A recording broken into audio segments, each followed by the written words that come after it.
Yeah, we're recording. It's middle of the day earlier, for so I'm Jake, good, man. It's fine. He's always fucking full of beans. Look at he's so Yeah. spry. It's 11 p.m. for me. 7:30, baby. Fuck It's you like both. we swapped. I'm always the sleepy one. That's Yeah. right. Now you guys are the sleepy ones. Now you got to keep up with me. Hello, everybody. Welcome to the Friends Per Second podcast, where we gather here to talk about video games. I am Jake Baldino. I'm joined by Ralph, aka SkillUp, and Lucy James. How are you guys doing? Good. Well, we've covered that we're sleepy, We are. but otherwise, well. Otherwise, well or wow? Otherwise broadly Okay. fine. Broadly Spite fine. factors. Broadly fine. Well, you were actually at BAFTA this week. Sure was. That Please was a be thing? excited for all of the videos on the BAFTA socials, because I Okay. was the red carpet correspondent with Jane Douglas. We also got to Incredible. reveal, we also got to present an award as well, which was Oh. What award did you present? game design. Whoa, Oh, cool. Fantastic. To That was Blueprints, Tonda- right? Ton Ross, yeah, for Blueprints. that's a full circle Who was moment. very nice. Well, it was a full circle moment because when we did it last year, Jane and I were both playing Blueprints and we couldn't stop talking about it. And then we got to give him the award, which was very nice. That's great. But no, yeah, BAFTA's great. A really fun night. You got to I speak to Charlie Cox. That's crazy. That's I that's did. our Matt Murdock right there. That's so It was cool. really nice. I finally met like Jacksepticeye for the first time, Nice. even though Oh, like he's the never man. met him, but Yeah. like got so many mutuals, including you two. And then just got to The hang out with Bloodborne guy all- now. The Yeah, the Bloodborne guy. Bloodborne What? boy. Yeah. You mean the Bloodborne producer? Yeah, Yeah. huge. Yeah. Man, I want that on my Um, tombstone, man. I'd die happy with that on there. So then he's doing well. Mm-hmm. Yep. I asked him so many questions, and he was like, very, very tight-lipped about what he could and couldn't say. Sure, But of Damn. course. very Damn. excited about that. Movie. And then yeah, it was just a really fun night, and I got to see all my friends. But the problem, quote unquote, is that like because I'm only ever in London for such short periods of time, you don't really get as much quality time with as many people as you would like. And so BAFTA is literally just like I'll hang out with people for like 15 minutes and then move on and go see some other friends. But it was a lovely night, and then we stayed up until 4:30 in the morning.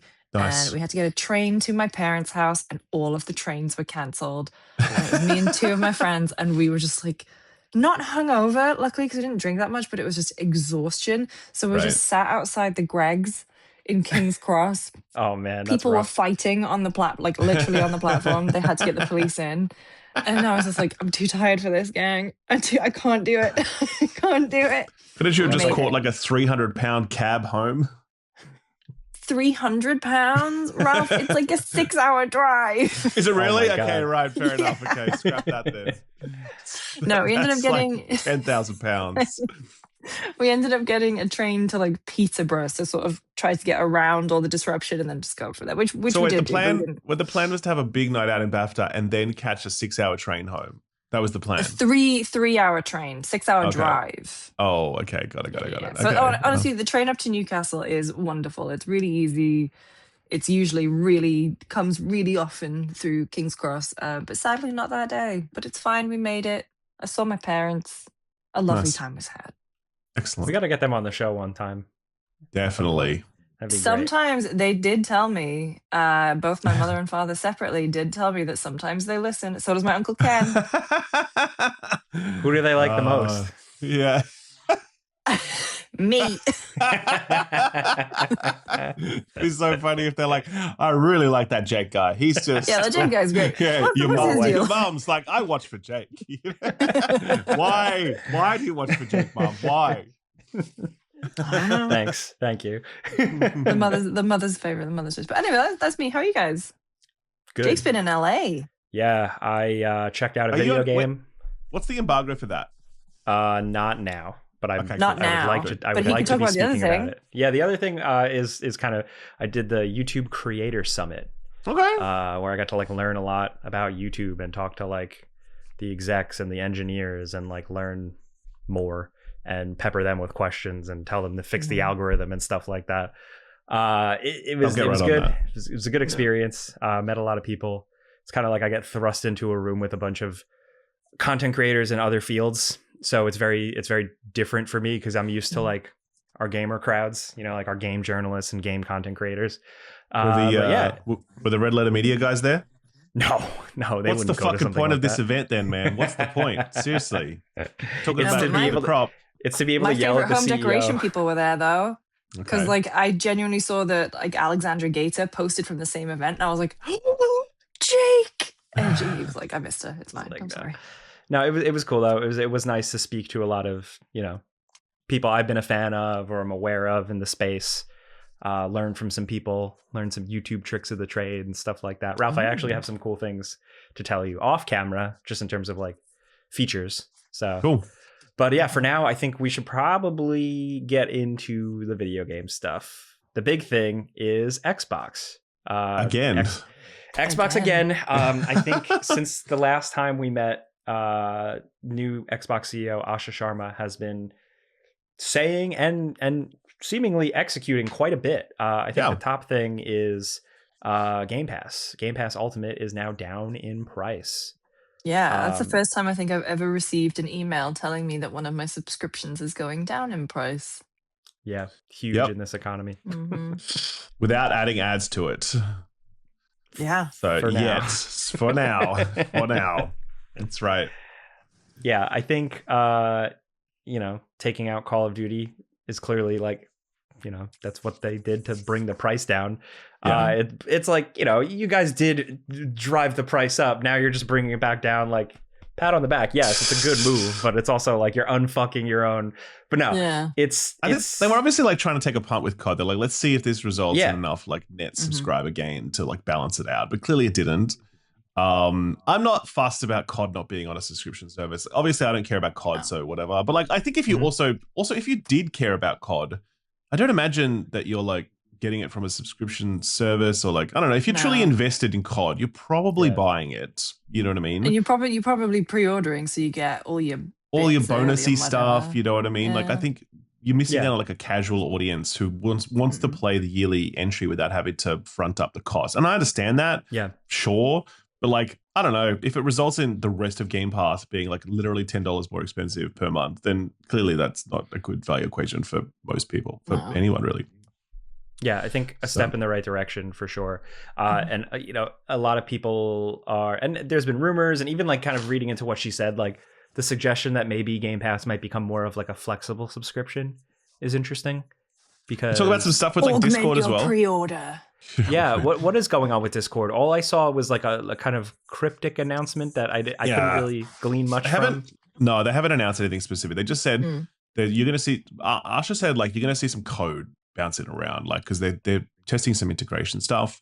Discord was also doing little winky faces at the camera. Like clearly they're proposing something, you know. There's obviously there's Nitro. See some code? What do you mean? See like as in like code in the Matrix or like get a code? Like no, as in like see code in the back end of either Xbox or Discord. Oh, interesting. Yep. So, you know, there's like Discord Nitro, there's Xbox Game Pass. You can imagine a world where one of those comes with the other, you know what I mean? And it kind of, especially not, I think Discord kind of needs that a little bit because the Discord Nitro product isn't as like compelling off the jump to just your average punter. Like if you're a real Discord hardcore user, you can get some benefit out of it for sure. But like if you're just sort of using Discord casually, you might need a bit of a nudge to think about like paying for it. And this could be that nudge. So it, you know, it could make sense. I used to have Nitro and it was really nice to use custom emojis and stuff in other servers. But now I was like, is this worth what, £5 a month? Whatever it was I was paying for it? Probably not. Generally not. I think the main thing is like file sharing and also streaming quality if you're like streaming on your own Discord. File sharing is a real Yeah. Okay, fair. Okay. You get me on this file sharing. For sure. Is it weird I like Discord's little ads? Oh, you do? I hate those ads. I'm like, get out of my fucking face. It's like a game. You get to click on it and you win. Yeah. Oh, those. They got my monkey brain going. The only person I've ever seen do a Discord quest is you. And it was my God. I hate it so much. It's so bad. But no, I think, I mean, look, it's good news that they're thinking this way. I think there's questions obviously about whether other first party titles get pulled out of the service, you know, on day one. And like, I think everyone's going to be angsty about that, but I don't know, man. I'm on a very different page when it comes to Game Pass versus most other people, which is like, I'm kind of deeply uncomfortable with like these games that cost $200-300 million to make being available day one on a subscription service. I think it makes a lot of sense for them to be sold at the box price at the beginning and then go to subscription services in back catalog. I know everyone's going to feel differently about that. Yeah. And I get it for sure. You know, it's like tough times and all, but I also think about it from an industry sustainability perspective and just like how we value video games, what kind of premium we put on them as like an art form and all this sort of stuff. And I don't know, I just feel like anything that goes like day one onto Netflix, it just feels inherently less important than anything that gets a theatrical release. Do you know what I mean? Yeah. And I think for the overall sustainability of that industry, of like the film industry, it's imperative that like movies keep going to theaters. I think it's also imperative that like these day one releases actually like have their moment in the sun as like box titles that you sort of have to really decide to like commit to and decide to pay for. And back catalog, absolutely, 100% makes perfect sense. But yeah, I mean, I don't know. So, but also it doesn't necessarily need to be like all or nothing, right? Like, maybe Elder Scrolls 6 isn't on this service day one, okay?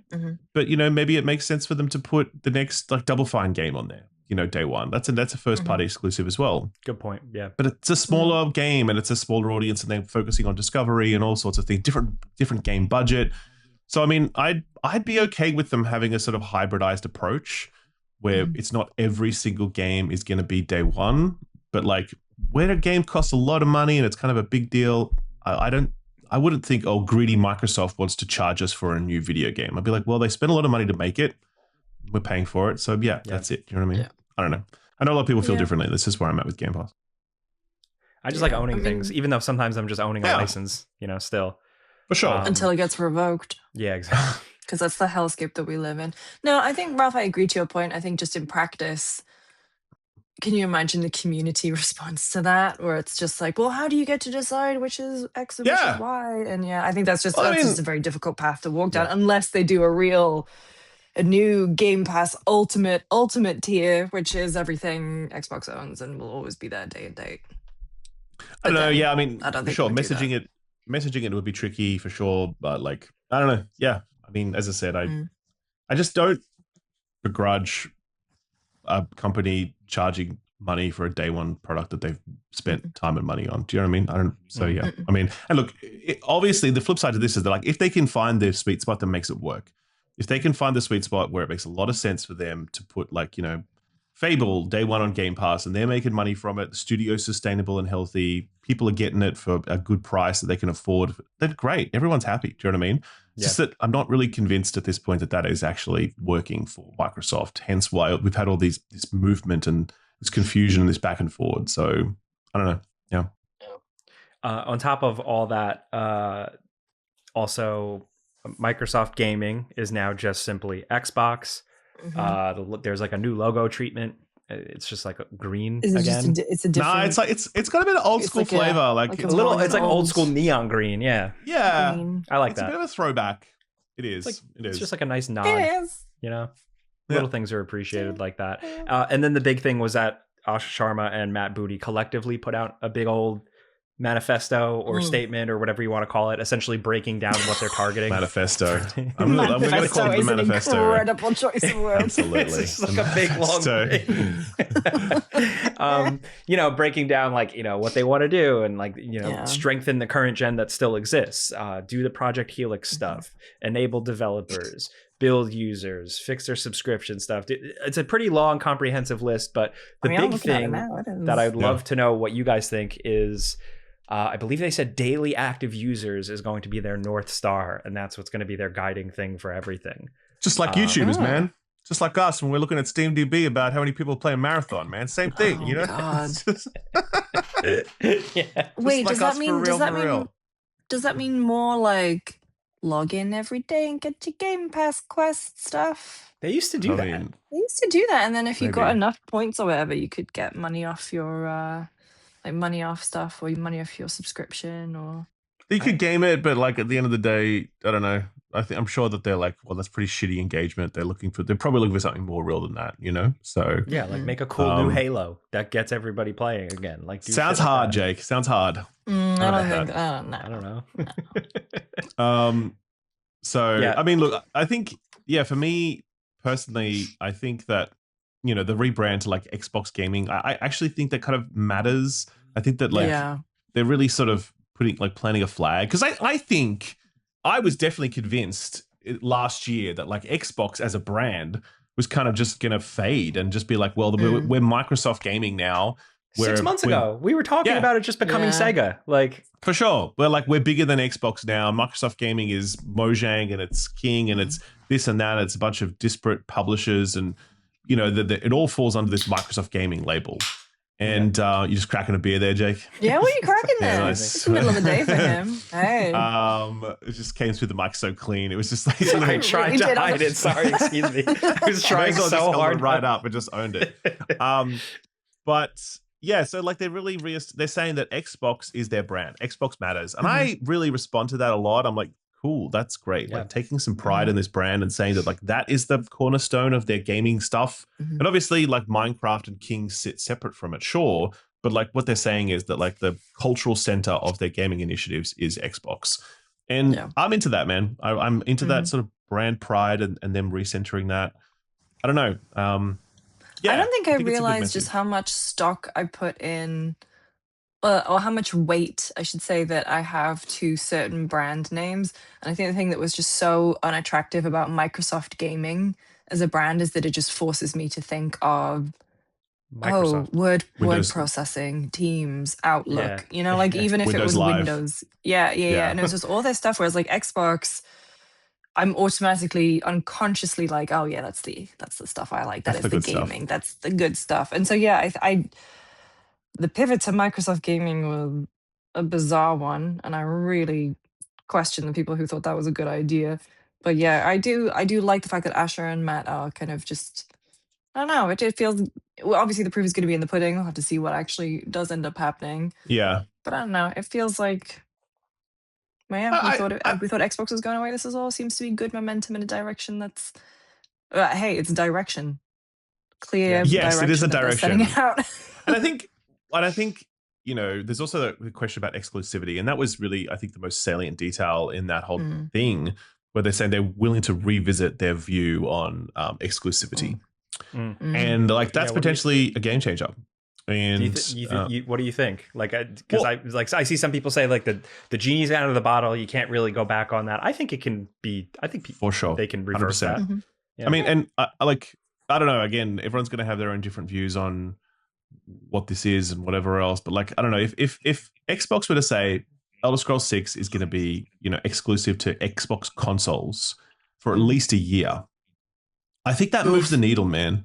I think it moves the needle, right? Because it's like, cool. What they're saying is that like they actually care about their hardware. They think it's worth like putting money behind. They think you should buy this product and they believe in it. And then obviously at that point, we as consumers have to stand back and look at that and be like, well, do I agree? Do I think the Xbox is worth my time and money? And you might come to the conclusion that it's not. And you're like, well, fuck it. I'm just going to wait a year till it comes to other consoles or whatever. But but that moment of pause where you really think about it, you're really forced to confront, like, is Xbox worth my money at this point? I don't know. And I think that, obviously Xbox will have fought pretty hard to get you to the point where you might say yes in that moment. I don't know. I am not against this move back to exclusivity. I've always long been a proponent of the idea of consoles having exclusive video games and taking pride in that. It's why Nintendo are where they are, and it's obviously why Sony is as dominant as they are. So yeah, man, I don't know. I know it's super unpopular. I get it, but I'm also just kind of into it. I mean, I'm into exclusives. I'm into like these platforms really valuing their products and really saying, no, we believe in what we've built and we want you to experience it here. I mean, that's it, and if, with the caveat that I think it is good that it comes to other platforms down the track for sure, and I think Sony stepping away from PC is a real disappointment. I think that's just a straight up bummer, but it is their decision. Nintendo, obviously, we don't even bother thinking about changing their minds about anything because Nintendo are just so weird, right? We don't even bother thinking about it, Yeah. But these other companies, they feel like they can be reasoned with. We're like, no, come on, guys, a year exclusive and then everywhere else. Yeah, sure. So I don't know. Did you see Shu was saying about the PlayStation PC stuff too? He was like, I don't get why they're doing that. Yes, I did see that. That's such a strange. So how do you guys feel about exclusivity? What do you reckon? Is it like you always have the hot take, but I kind of I flip-flop on the day. I don't know. Like I just want games everywhere and more people playing them and more option and more choice. But it's undeniable that like it's a good enticement. It's a good way to get people on a thing. Yeah. Especially in terms of like Xbox, the thing at the top of my head is just, all right, get some good shit. Like again, like what I joked, but like seriously, like Halo used to move mountains. Get Halo go or come up with the next Halo. Like I know that's easier said than done, but like get it going, get the games, get me wanting to buy the console and have the exclusives on it. Yeah. I'm in the same boat as Jake where I feel like I flip-flop on it because I do agree that I want more people to be able to play wherever they're at, whatever they can afford, whatever their price point is. But at the same time, competition breeds scrappiness. It breeds innovation. And I miss we've talked about this before, I miss the PlayStation versus Xbox stuff. I miss, the playful jabs at each other. The infamous E3 hallway photo that everyone would use, I miss that stuff. Yeah. But I'm glad that like Xbox isn't dissipating into some other kind of Microsoft product. I am glad that they are doubling down on Xbox, presumably now, for that reason, because like it keeps things interesting and it makes the next console generation interesting. If you have two players, one is Sony doing their traditional thing, making another console, making games, making people want to buy the console. And then Xbox, they may do that with exclusivity, but then also they're doing like the thing with PC, with Helix, and like, so it's like you have two different avenues. That's interesting. That's exciting. I'm biased because I like talking about this stuff for my job, but I think just in terms of like consumerism and all that, it's it's better than just Sony and Nintendo. Come on. Yeah, I totally agree. How do you reckon Phil Spencer is feeling about all these changes that are happening right now, all this messaging going out? He's on a hammock in Hawaii. He doesn't give a shit. He's on his private island. He's on his private island in Hawaii. Come on now. Well, do we know, is he completely retired? Is he like have some sort of chair or board position or what? I think he's just retired. I think he's just done. Out? Yeah. They didn't announce any kind of emeritus position or whatever like that. He's just done. So I mean, I don't know. I think it's always so complicated because we don't know. Like I think we kind of know Phil Spencer's instincts as like a hardcore gamer guy. And I think we kind of assume that many of the moves in the last little while away from that kind of hardcore vision was sort of foisted upon him by Microsoft, especially the post-Activision Blizzard acquisition era, I don't know. I don't know. I think obviously this is clearly a break from the last few years of Phil's tenure and many of the decisions that he made. I wonder whether or not he was the one that made those decisions. But he took the fall for it. Who knows? We don't know. We're obviously just guessing and we're just whatever else. But secretly, this is my headcanon. I think Phil Spencer would like these changes. That's my belief. As like given what we know about Phil and how he and what he understands in this industry, that's my suspicion. I could be wrong about it. As I said, it could just be headcanon shit.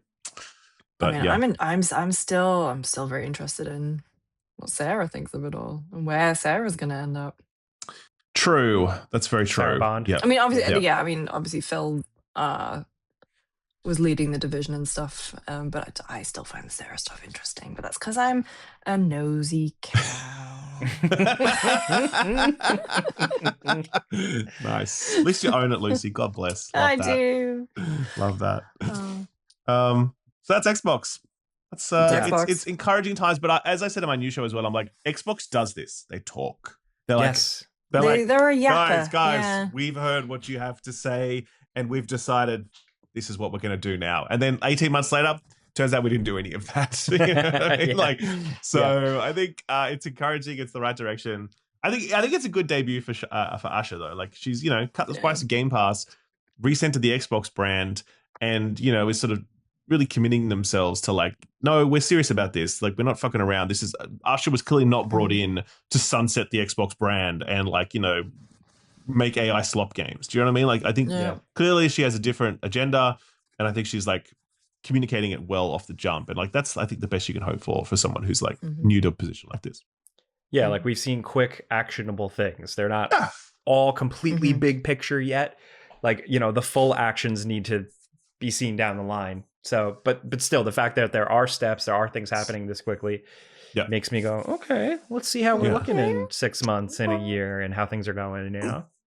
Sure. Looking forward to their showcase in June, because they always have like, because they have all of the IP now, they own all of it. They just always have the best showcases now, because they're like, well, we have all the video games. So if you want the video games, you have to come to us. Do you know what I mean? So it'll be interesting to see what they produce. Yeah, just make them good. Make them good games. That's all I want in this world.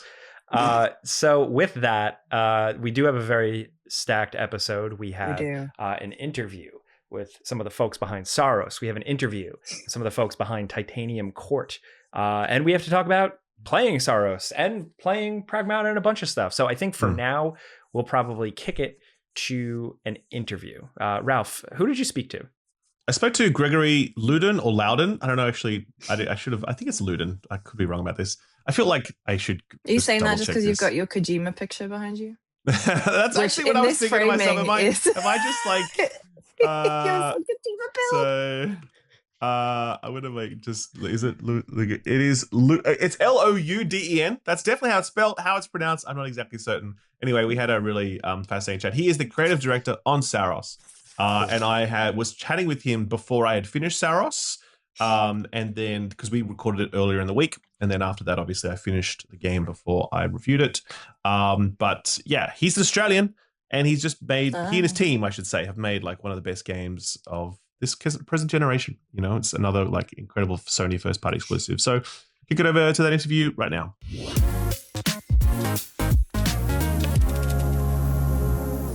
Just kidding. Before we do that, a quick word from the sponsor of this week's episode, which is HelloFresh. Picture the scene, guys. It's the middle of the week. You're tired. You've been grinding. You have been in those content mines. You've been for the last 10 years, man. 10 years straight, right? 13. Yeah, 13. Brutal. And all you want is a home-cooked, delicious meal. Well, with HelloFresh, you can do that. You can cook up bold flavors, exciting meals, all from your kitchen. Yeah, and they make it incredibly easy. It shows up right at your door with the ingredients you need. So you're not wasting ingredients. There's no guesswork because they give you what you need from the directions to the ingredients and walk you through. So it's great for people who are new to cooking, but it's also great for people like me who know how to cook and are a little bit more snobbish and demand more because the ingredients are good, the flavors are good, the recipes are good. Plus, in terms of choice, like there's so much, 80 global recipes every month, including Vietnamese, Moroccan, Caribbean, more. But for me, it's the unique ingredients. They're always adding stuff, rotating stuff. Now they have curry pastes, lemongrass, gochujang, my personal favorite. Absolutely delicious. Goes good with everything. So HelloFresh really has the whole gamut covered. New, old, experienced, not experienced, picky, not picky. It's great. Love it. That's great. And nothing hits like home cooking. So if you go to hellofresh.com/FPS10FM, you get 10 free meals and a NutriBullet Ultra Plus 2-in-1 compact kitchen system for free, which is $189.99 value. That's great. On your third box. Your free meals are applied as a discount on the first box. New subscribers only, varies by plan. So disclaimer, you got to order the third box by May 31st, 2026. That is hellofresh.com/FPS10FM to get your 10 free meals and a NutriBullet, which is incredible. I didn't know that was the deal. That's actually really cool. It's a good deal, damn. I gotta read. It's like, all right, cool. That's sick. All right. Yeah. Thanks, HelloFresh, for sponsoring the episode. Yeah. Now let's get back to that interview.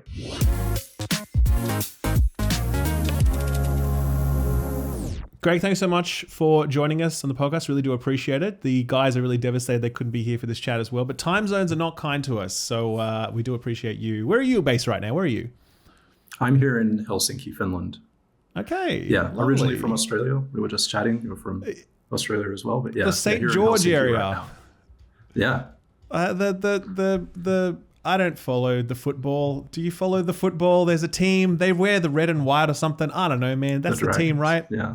Dragons. That's the one. That's it. Yeah. There you go. Not so much now that I've been in Europe for almost 15 years, but still, of course. When I grew up, it was the thing. So nice. But no, love Australia. And it's always great to go back. But yeah, Finland's been really good to me, and I've gotten to work on a lot of games I'm really proud of. So yeah, here I am. Quite a scene over in Finland, if I'm not mistaken. Quite a game dev scene, yeah? Yeah. So I got my foot in the door.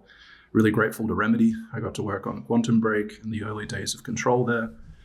And then I was lucky enough to hear about Housemarque wanting to kind of transition into doing a game with story. That was kind of part of my background. And I joined as the narrative and cinematic director on Returnal.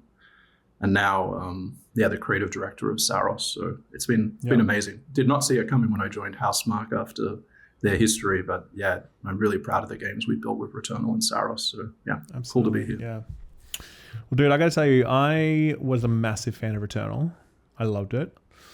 I genuinely don't think people are ready for just how good Saros is, though. Like, I am playing it right now. Like, I'm just finished the second biome, and I'm just fucking blown away by how good this is. Like, I don't know, man. There's just something about this thing that as soon as I picked it up, I'm like, what the hell? Like, what is this? How did they find a new level? Like, this is the soundscape, the visuals, the art design, the story, like all of it. It just feels like unbelievable. I love it so much. And I guess I just want to say that right off the top. I'm not finished yet, by the way. As I said, I've only finished the second biome, but it's rare to click with the game this fast and this hard, but I'm absolutely doing That's phenomenal. So, yeah. That's so cool. Yeah, no, we're so proud. Like, we have such an amazing team that's worked on this game. And I think for the longest time, we've all felt we've had something special, but we've just kept pushing to try to make it better and better and better. So it's great to hear. I'm so interested because I'm like, when I played Returnal, I'm like, how do you make this better? This is it, right? It's done. Just put a bow on it. There's nowhere else for this formula. But like you have found a new level here. And I guess I haven't really, because I'm still processing it and I'm still playing through it, I haven't really figured out like how you found that other level. Like, what is that thing? So I'm really interested to think about, like, to discuss at the foundations of this. You know, when you set out to make a sequel to Returnal, like, what were your goals? And in particular, like, why isn't this Returnal 2? Why is this Saros? Is it just a narrative thing, or are you making a statement about how it's a different experience as well? Yeah, no, it's definitely intended to be a different experience. In a lot of ways, you could say it's a spiritual successor, but it was never our intent. We were so proud of Returnal, and we felt like we said what we wanted to say with the game. But we're also, even early on, we were talking about things that we felt like could have been Returnal 2, but weren't really true to Returnal. Like, we wanted to have more characters. We wanted to kind of change the formula a bit, and we almost wanted Returnal to stand on its own, the same way that Resogun stands on its own. It's these games that when you think of a PlayStation 4, you think of Resogun. When you think of a PlayStation 5, you think of Returnal. It was just about feeling we created something very special, and we could have continued, but instead we're like, how can we challenge ourselves even more? How can we push ourselves? How can we push the formula we've created? So with that in mind, there was a small crew. It was the Returnal directors. We kind of came together and were chatting about how could we push it. And one of the immediate things was, it's not just a tagline, was come back stronger. How could we take the formula and actually allow players to, even more players to come into this experience that we're really proud of and essentially be able to upgrade themselves? So that was kind of the initial vision intent. The next thing was, back Harry Kruger, when we were working on Returnal, he's like, let's add more characters to Returnal. And I said, Harry, it's hard to do one character well. Let's do one character really well. And then once we've done that, we can add more characters. So the other thing in the cocktail, you could say, was additional viewpoints. We all loved dark science fiction. We all loved cosmic horror. We all loved the atmosphere and vibes we created with Returnal. So that was something we wanted to keep. And then last but not least, there was the eclipse, this idea of what's a bigger cosmic event than literally two celestial bodies overtaking each other. It just felt like something so right for cosmic horror. So with all that in mind, it was not Returnal 2, it was Saros. It was something new. And then from there, it was just a process of iteration, evolution, deciding what to keep, deciding what to change. But the comeback stronger, the eclipse, more characters was really kind of the genesis point. Right. So it sounds like it was in large part driven by the narrative choices for the game, but at the same time there was that mechanical aspect of come back stronger, where clearly, you know, you've got this sort of meta progression that's kicking in, that's, you know, changing the experience as well. Is that correct? Yeah, somewhat. But I would say even with gameplay, the Eclipse was a gameplay tool. It wasn't just purely thematic. It was, how can we use this to escalate our gameplay? It's basically, it's back when we were chatting about the early vision, it's Returnal with a supercharger. It's just, how can we push, to your point, how can we push this gameplay even further? It's like, let's add this whole world escalation. So I'd say it really, at Housemarque, we're gameplay first. As soon as you're onboarded, there's a big thing that says gameplay first. And it's definitely, story is a great part, and the art and the visuals and the music. Really proud of the music in Saros, but nonetheless, it's always been from a gameplay perspective. Yeah, music. We'll get to music. Don't worry, we'll get to music. Oh my god. Awesome. But I want to ask, what did Sony say to you when you said to them, "Hey, we don't want to call this Returnal 2. We wanted to call it Saros"? Were they like, I don't know about that, or were they fully on board? They were like, "Yep, let's whatever you guys do, we back you 100%." PlayStation have been incredible. They've just backed us. So we told them we wanted to kind of create this new vision. We wanted to add these features, and they're like, this sounds like an amazing game. And it's been a privilege to work with them all. For Returnal, we're an independent studio. Saros is our first game as a first-party studio, and they've been so supportive. And still humbled. I always tell the team, we're so lucky to be doing this. We're having this full support to create a new dark science fiction world and creating a really bold and pretty wild game. Like, you've only seen the opening, but we really go for it by the end. So it's phenomenal. But yeah, no, they've supported us, and they believe in us. So it's been wonderful. Awesome, that's fantastic. So tell me, as you sort of suited up for this experience, you had your own vision for what you wanted to create, but I guess you were also probably responding to some of the feedback from Returnal, some of the things that worked, as well as potentially some of the pain points. So, like, what were you holding in your mind in terms of player feedback that you were looking to, like, double down on versus maybe, you know, take another stab at this time around? I'd say in the biggest way, it was, as a team, we really loved Returnal, and we really believed in it, and the critical response, it was phenomenal. So many people loved it as well. So for us, it was, the main vision statement originally was refinement, not reinvention, or evolution, not revolution. Was so much of what we're doing is working, but how can we, to your point you mentioned earlier, how can we push it and make this game even better? How can we make our Housemarque controls even tighter? How can we push our DualSense haptics even further? How can we use the adaptive trigger more? So it was just a process of refinement and distillation to really try to refine the formula. How can we tell an even more haunting story that you can't really follow, and you need to have another character that you can examine and study? So it was a process of evolution more than anything. And from there, it's gone through lots of twists and turns. That's the nature of developing a game. But in the end, we always just played a lot as a team, and we're always asking, is this good enough? And we kept pushing and pushing and pushing, and it's been wonderful. We've got a really amazing team working on this game. Nice. So in terms of, definitely one of the pieces of feedback with Returnal before was that, you know, some people really liked the idea of it and they loved the playing of it, but they just found it quite impenetrable in terms of the structure of it. And I know you guys made some changes to the structure as well with regards to, like, you know, saving runs and suspending a system and all sorts of stuff. So I guess it feels to me as though this is more accessible, like Saros is a more accessible game structurally. Is that a fair thing to say? Or is it like, hey man, you just got to get to the end, you're going to see actually, like, at that difficulty it ramps? Like, where do you think you landed on that? No, I'd say it definitely is. I'd say it's more approachable, and it's more approachable intentionally. That the big thing we realized with Returnal was once people got it, they loved it. But to your point, some people just couldn't click with it. So from the beginning, we're like this opening biome. We like to call it bullet ballet. It's about learning to teach you how to dance. So the enemies are kind of providing these things, and we do escalate the challenge as we continue. But rather than just saying there's a wall that you can't get to if you really want to love this game, we actually have more systems. So one of the early things we did was the second chance, which obviously if you've played Returnal, that's the astronaut figurine that you love when you get. We just give this to players to kind of keep them in the action. It has more of the arcade spirit. You've got one extra life. You can get back to it. Don't give up. The next thing was the armor matrix. Sorry to interrupt. That comes really early, by the way. I was quite surprised how early that came. I was like, oh, okay, cool. And that it makes a huge difference for your progression very early on.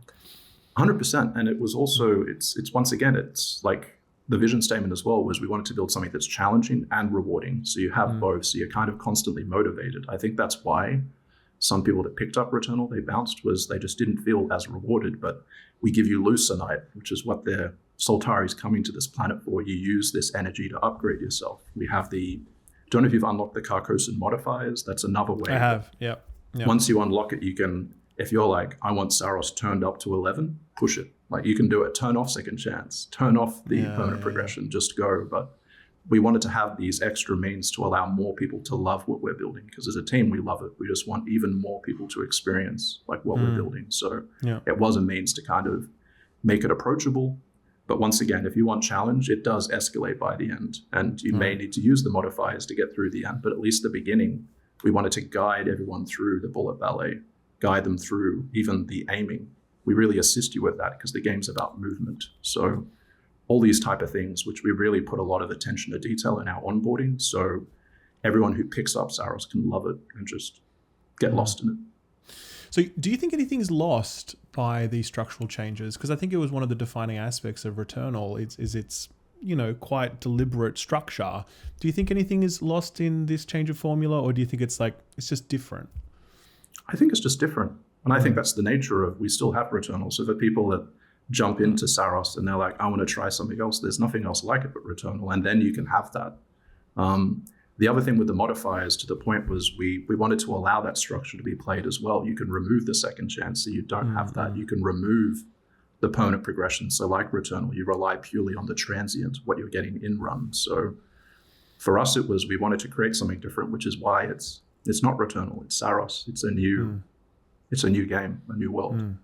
But I would say if you do want the kind of Returnal experience, you can do the marathon runs. Another thing is we allow you to teleport to biomes, but you can just go from the beginning and just flow through them all. It's awesome. I love that. Yeah. So we have all these different means, but it's just about, we've set out to create something really special and bold. So it's just another way for players to experience it. Yeah. And that feel, it feels tighter, it feels faster, it feels more responsive. Like it just feels more, I don't know. I haven't finished it and I haven't really thought it through, but as soon as I picked it up, I'm just, there's something there. So what was that thing that you guys were trying to deliver, and how did you do it? Like mechanically, what were you thinking about with regards to how you were going to evolve the overall feel of this game? Yeah, I'm glad you said that. I'm so proud of the team. Like, I didn't think we could top Returnal either. I was like, okay, this is great. But then the moment we pushed the controls even further, and it was maybe about halfway through development where I jumped back into Returnal. I'm like, wow, Returnal feels slow. Like, this is bizarre. Definitely does. Absolutely. It's so quick. So yeah. So basically it was just a process of iteration, and like the adaptive trigger. We knew we loved what we did with Returnal, but we wanted to add even more weapon functionality. So I don't know if you tried the alt fire, if you halfway pull. Of course. It's amazing. But basically taking all these elements we have and just constantly pulling and pushing and trying to find a way. Even the projectiles, like I'm really proud of our enemy designers for these spectacular like bullet belly patterns. It's just, I think every aspect is just, it's just the benefit of building on your success. To the same point, it's refinement, not reinvention. We're just refining our controls, refining every aspect to kind of make it like tighter and faster. And but no, I feel the same when I love Returnal, but when I jump back, it's even some control movements we did, like we moved the dash onto L1 so you don't take your fingers off the DualSense. It's all these subtle things that just... Totally. And I'm also playing with the Pro controller, the PS5 Pro controller. So I'm using the back paddles, and it's such a godsend because I'm using like one for the jump and I'm using the other one for the grapple. And so like I just basically never have to take my hands off the sticks, and it feels so good, man. So really interested in this story. I think it's fascinating. As I said, I'm only starting to scratch the surface of it in my own playthrough. But just finding it so compelling. Tell me, like, what was the inspiration for this? Where did this come from? And I guess just as a bit of grounding for anyone who hasn't played Returnal yet, maybe just give us a bit of a tease of what it is as well, so people, get a sense of what the mystery might be. Yeah, I don't want to spoil it, particularly as you're not there yet. But nonetheless, like I'd say, Saros is a story of a stranger in a strange land and an ominous eclipse. And our goal was to make a haunting, dark science fiction adventure about basically a character coming back stronger, a character growing from their mistakes. So basically, it's a story of Arjun Devraj, performed by Rahul Kohli. He's been a dream to work with. He's a huge gamer. He really has believed in this game, and he's really put everything into it. I'm so proud of his performance and the authenticity he's provided. But definitely, nonetheless, immediately from Returnal, we wanted to have a crew. So you're part of the Echelon 4, and Echelon 4 has gone to this lost planet Carcosa, and essentially there's been 3 other ships. They've all lost contact, and Arjun's part of this emergency team. But part of the twist, no one say more, is he's there looking for someone, and he knows that they're here, and he'll find them. So that's as mysterious as I can be. Our goal is to tell a mysterious and haunting story, but it is dark sci-fi. It is about this ominous eclipse corrupting people's minds, and it's about people going through adversity in order to reach the other side. Yeah. No, I again, I don't want to spoil anything either, but it doesn't waste any time. It immediately starts teasing things, and I'm finding that it's delivering me little like meaningful story clips at a good beat. You know what I mean? And I'm just very, very compelled to find out more about it. I think it's really well written and just very, very compelling. It's a real, when you get to those cutscenes and you find these reveals, I always find them super rewarding. Never feels like it's kind of spinning its wheels, you know? So really, really enjoying it. The sound, like how do you make a game sound like this, man? Like just how? Like how do you do this? What is the process of making a video game sound this good? It just I don't understand. Can you please explain it? Yeah, no, it's we're working with like the amazing like PlayStation Creative Arts team. So we worked with them on Returnal. They worked with us on the sound. So they're based in London. We're here in Helsinki. There's other people that contribute, but they're masters. Like I'm so proud and humbled I get to work with these people. They really know how to use Tempest 3D audio. They really understood the vision. They really aligned with everything we're building. So with this in mind, they just came together and once again iterate on what we did with Returnal. But the big thing is we've got a very different identity with this game. So you could say in some ways it's just, they just took what they did, but it's really been tonal change, everything. Like Soltari is a lot more brutal, more dystopian companies. So Astra was more friendly. So the sound design reflects that. The weapons are heavier, more brutal as well. So all these aspects, but they've really pushed Tempest.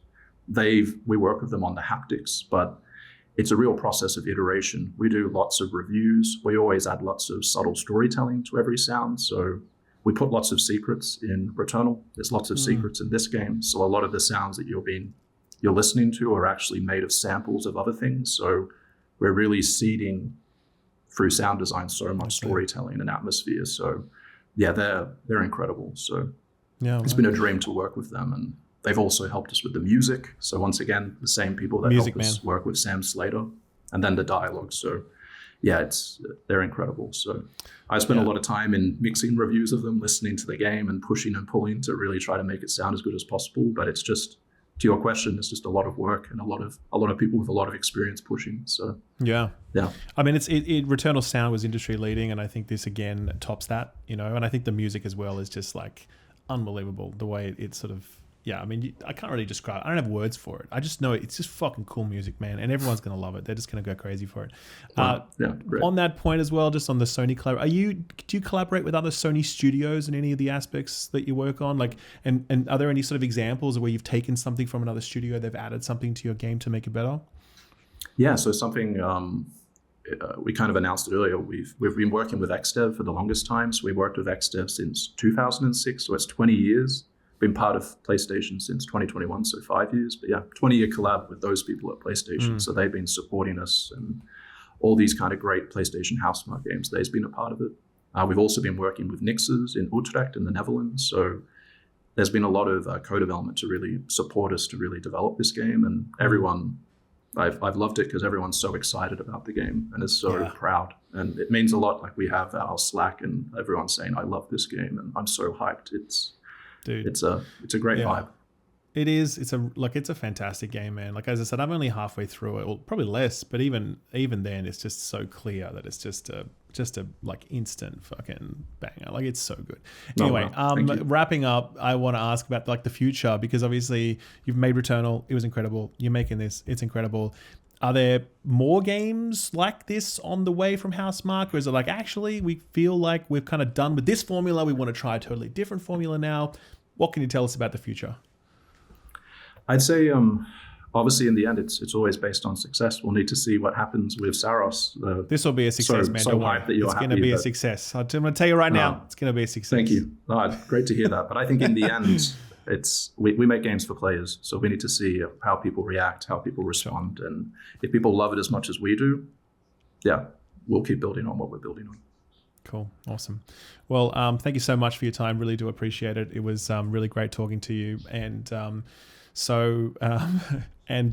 best of luck with the future. And we'll hopefully chat again. I'd love to chat the next time you put something out. Yeah, would love to. But no, thanks for your time, and yeah, glad you're so hyped. Enjoy the ending. It's great. Awesome. Thank you.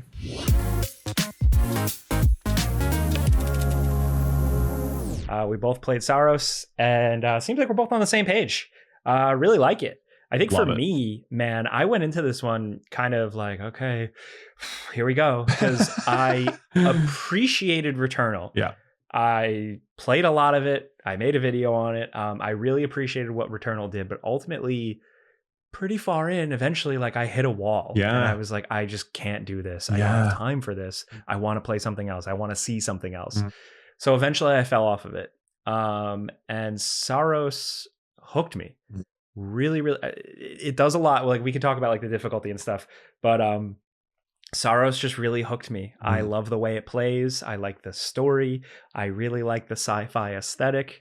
I just think it's really solid. I was like really thoroughly entertained. I think for me, I've been describing it to some friends as kind of like Returnal, but like by way of Doom Eternal. And for some people, they go, ooh, Doom Eternal. But I mean it in terms of like, you can play it like a maniac. You can zip around. You can jump on that, grapple on that, boom, boom, boom, boom, boom. Slam dunk an enemy. Like parry things. So the parry, I fucking love in this game. And I am not this big parry guy. Yes. But when I unlock the parry in this game, and when it finally clicks, and like especially when you get into a boss battle where it's like a volley of back-to-back parries, it almost feels like a sports game where you're like spiking a volleyball after a while. And true. The game just has so much, like all the game's mechanics, from like the way the weapons fired, everything all has that satisfying, tangible oomph to it. I've been hooked on it. Yeah. The difficulty is interesting because it's generally easier. Oh, dude. But there's also the modifier system. Yes. As well. So if you need even more help, or if you want to make it even sweatier, I think that was a good idea. I think it worked for me. It's cool. I think there's two ways. I think developers can stick to their vision and have this uncompromising, challenging experience. But I think this is a good way to go the other route and kind of have the best of both worlds. I feel like, sorry, I bashed my desk. I think that the difficulty conversation, I sort of view it differently because like, I think that the best way to think about difficulty in this game is that if you just go into a new biome without farming up, it's challenging. You know, like it's a challenging game. Yeah. If, however, you have played a few biomes before that and you use those as a chance to farm up materials, like farm up artifacts, weapons, whatever, stats, levels, whatever. Yeah, stack your build, basically. Then the game becomes extremely easy, right? And I think that there's definitely going to be some kind of discourse around that. Did they make it too easy, whatever else? Because truly, like you can, I'm not exaggerating when I say that you can just like go back 3 biomes, play through them pretty quickly, probably like 40 minutes, right? You are so fat with stats, you're essentially unkillable. And you have an auto-targeting weapon that just lets you hold down a button and it will just clear the room for you. And you just focus on dodging. Now, people are going to say, well, clearly that's a bad thing because it's not as hard as Returnal was and whatever else. And it's like, well, you control the buttons you press, man. Like you don't have to go back 3 biomes. You can go back 1 biome and you just become a little bit stronger. Or you can start in the new biome and it's still harder for you. You can put those modifiers on. And I think if there's one complaint that I might have about that difficulty is like, it would be nice if those negative modifiers were sort of incentivized a little bit, but they're not. They're like purely optional, right? Yeah, that's a good point. Yeah. And so, you know, but those choices are all there for you. And I think we also just like need to recognize the reality of like only about 25% of people who bought Returnal finished it because it was too hard. Yeah. You know what I mean? Structurally, it was just too much. And so it's kind of like for the people who did finish it, then that's great. good for you, good for me, because I finished it and I fucking loved it. It was incredible, right? But I also don't begrudge them wanting to say, okay, well, we've made something that not everyone can enjoy. Let's figure out a way to do that.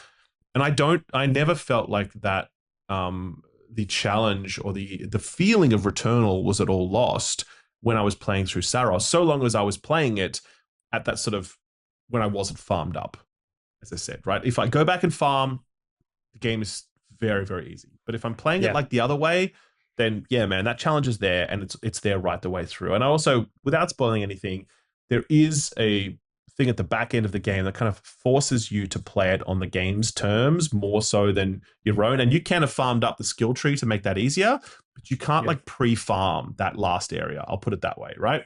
Yeah. So that challenge is still intact there in that way. So I just think it's phenomenal. I just think the feeling, I went back and played some Returnal during the review process, and the feeling that of Saros is so different and so much better than Returnal was. Returnal has this weird thing actually where, I don't know, did you go back and play some Returnal while reviewing Saros? I watched some videos. Okay, right. You can't watch it in the videos, but if you play it, you'll feel that there's this thing that happens when you jump around a lot where your character almost starts to lose their response. Like Celine loses her responsiveness. When you bunny hop too much, she stops being fully controllable and she'll start to slide a little bit in her jump. Whereas there's nothing like that in Saros. Like Arjun is completely in your control at every single second. The game is so much more vertical because it uses the grapple hook more. There's more jump pads. Like it's just faster, man. Like it's so much faster and tighter and better. And that feeling is just incredible, like all the way through. I just love feeling that game. It's crazy. I loved it really clicked for me when like I hit the boost jump and I jumped up in the air and I like just happened to jump up and dodge some particles, and then I did the ultimate blast and like blasted an enemy and finished them, and I was like, ooh, that feels really damn good. And I like though that they did carry a lot of the stuff over from Returnal, like the all the dual sense stuff, the half pulling the trigger for different things, like all that feel is good, and it kind of feels like they just kind of built on top of that. And also the story, because I remember with Returnal I was like, ooh, there's some cool ways they're telling this story. For sure. And they do more of that from like visuals and just how they do cutscenes and stuff like that. There's some like stilted character conversations that aren't the best, but I think the game has really good character like audio diaries that are actually damn good. Like it's like the mark of like almost like a BioShock where you want to listen to all these audio diaries. The world itself, the sci-fi aesthetic is incredible. I watched your video this morning. You nailed it with the squiddies. Yeah. That entire Matrix look and feel. I never thought I would like see that level of detail and that visual insanity on screen. And it's just so cool. From the AI, Echelon's AI. I forgot what it's called. Program. Primary, all that, just the way it speaks, the way it continues to speak, the way it looks. I like just good sci-fi. Like you're kind of working for this like Weyland-Yutani-ish but also I think also the soundscape is connected to that. Like there's a feeling that absolutely the soundscape is actually I feel like quite Dune inspired. Like there's this sort of like very deep guttural sort of quality to many of the sounds that it employs, where they sort of seem to like leap out from a deep dark place, you know? So I think it's taking inspirations from different places. Like I definitely feel some Dune in its sound, and I feel some like Matrix in its visuals, and you know, obviously see some Alien in many parts of it, right? The corporate Weyland-Yutani thing, but also some of the visual motifs. Scott, and later on in some of the later biomes, which I won't spoil, there's like all different inspirations again. So I think it's drawing from so many broad places, and I think it's really creating something unique and on its own though, right? I just think this motif of like the sun and the eclipse and this cycle, and it's all just really fascinating, and it's really well told. But just it's the playing of it that defines it, right? As it, you know, as cool as it is to look at this game and listen to it and the story and the soundtrack, at the end of the day, right, you pick this up and you're like, whoa, I don't want to put this down. You just want to play it, and you just want to like suck every fucking ounce out of it in terms of its gameplay, because it's just so good and so rewarding and so satisfying to do it. And I made the point in my review where I'm just like, there's a point where just instinct takes over. You don't even think sometimes when you're playing this game, because the controls are so intuitive and it's so fast that there's no kind of gap between you and the character you're controlling. It's just like you're just reacting at that point, and it all just works so brilliantly. There's so few games that get that right, and this is one of them. It really shows when it's like your first time experiencing a boss and you're learning the attack patterns, and then it turns out there's a million more phases to that boss, and you're like, okay, and it's just you gut reacting with everything you've kind of learned, and like your instinct and like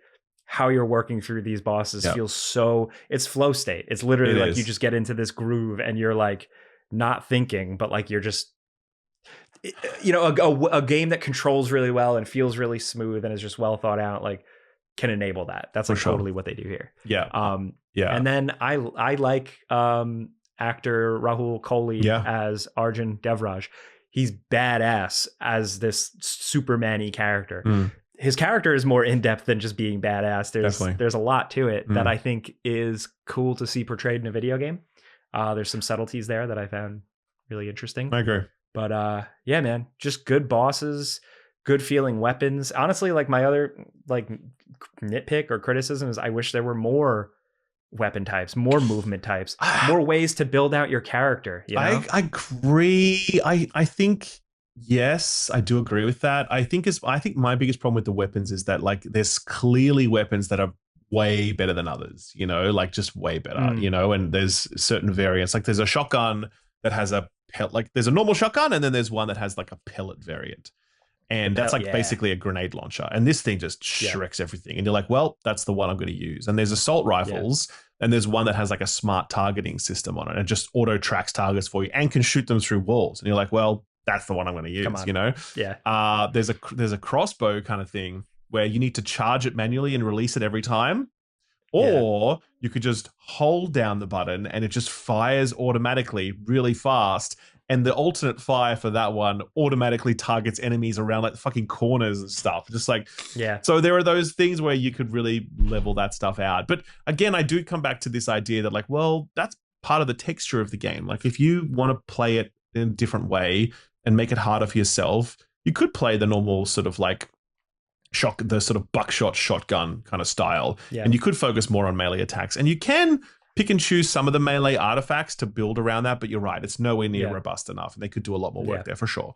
But also the weapons that are like, without spoiling them, but the weapons that go a little against the grain and are a little more experimental, very cool. Oh, dude, 100%. I found them really interesting. I was like, "Ooh, I don't think I've ever seen a gun that does that before." No, I agree. And I want to like spoil a tired one, old though. vet. I'm just going to spoil it. I don't care because it's just too cool. Maybe it convinces someone to buy the game. There's the coolest weapon in the entire game is this like a chain, like a, what do you call, like a ripsaw weapon kind of thing, where you fire the multiple saws. You fire a projectile and it embeds itself in a target, and then you half press the left trigger and it will basically grind that target. Like it'll spin that projectile, so it's in their flesh spinning.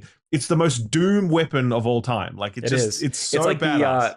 Do you remember the mind probe thing from Turok? 100%, of course. And it's like now you're holding the button and triggering the mind probe. The brain out, you know? Yeah. So that is exactly like that's some of the inventiveness you see with the weapon design. And there are other examples like that. None as cool as that, but there are lots of cool examples, you know? But it's just a really... Go on.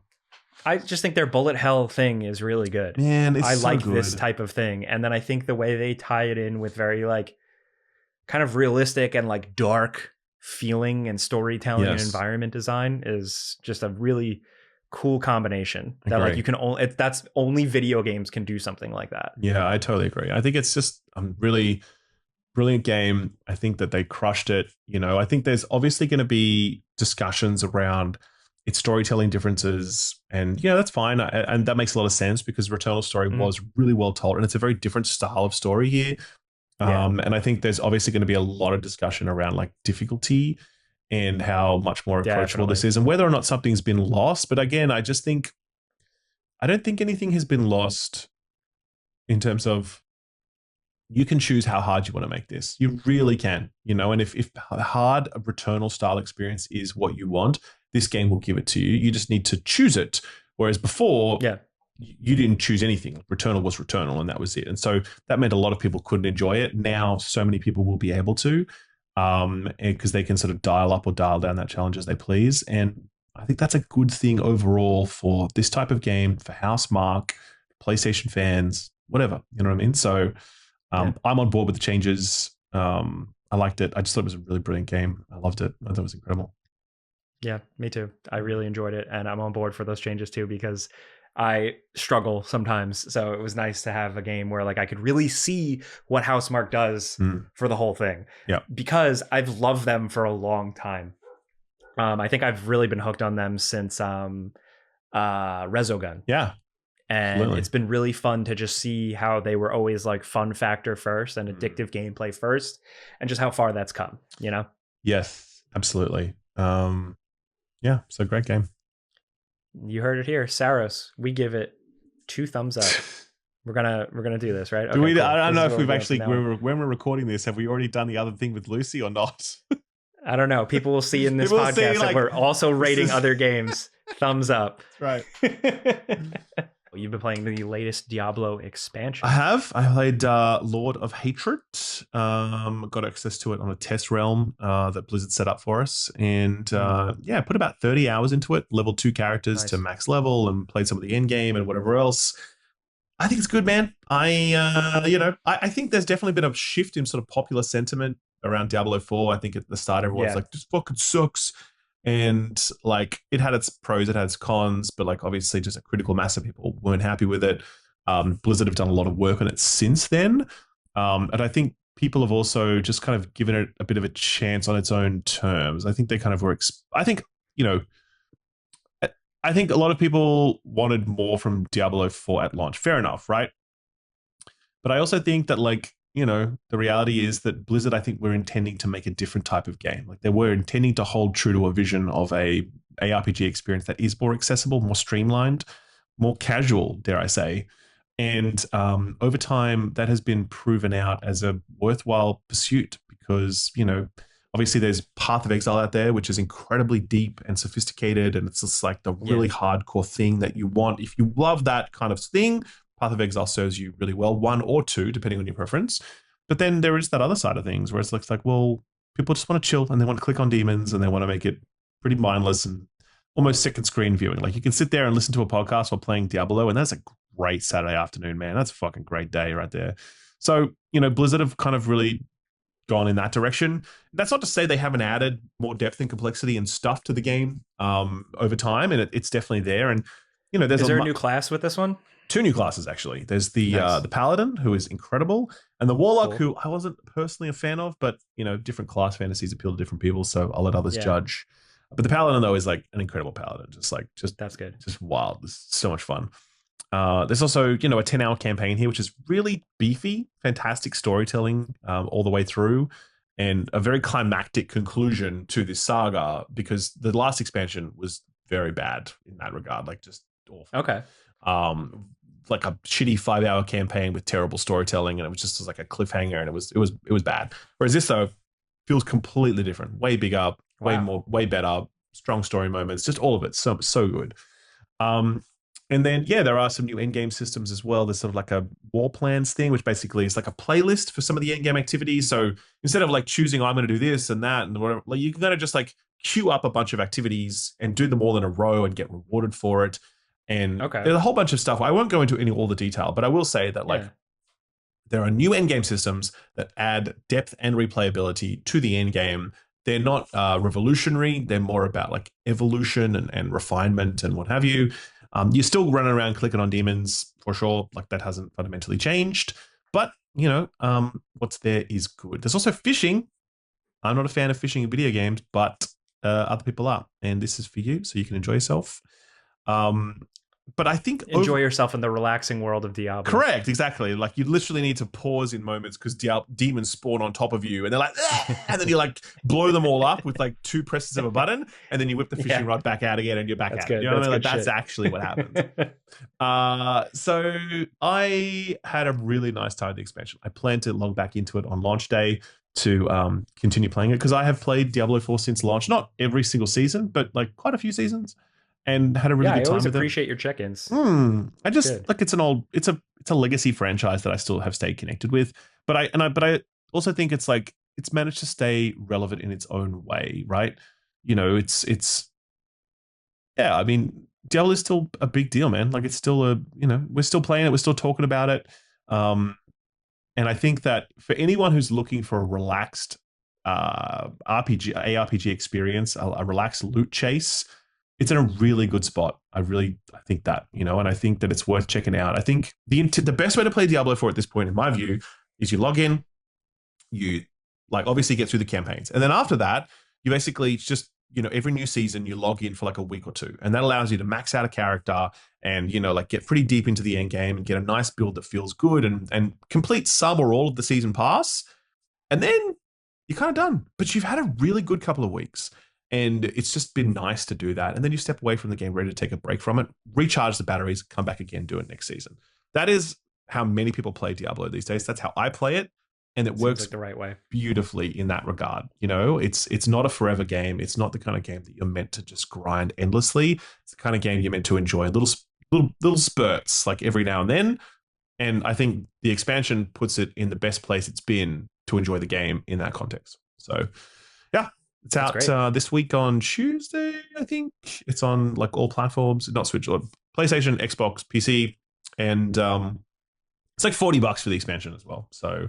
And I think it's definitely worth checking out. But it's substantial. 2 classes and all that story content too. That's great. It is. It's like it's a meaty expansion offering. And the Paladin alone, I think, is worth the price of admission. I literally pre-ordered because they had a deal where like you could play the Paladin early if you pre-ordered the expansion, and like I didn't even hesitate. I just immediately heard that. Paladins are cool, man. Dude, that's so much fun. And this Paladin is just a brilliant Paladin. So like, good. Yeah, it's good. It's a good time. Next up, in terms of games that we've been playing, Pragmata is a big one.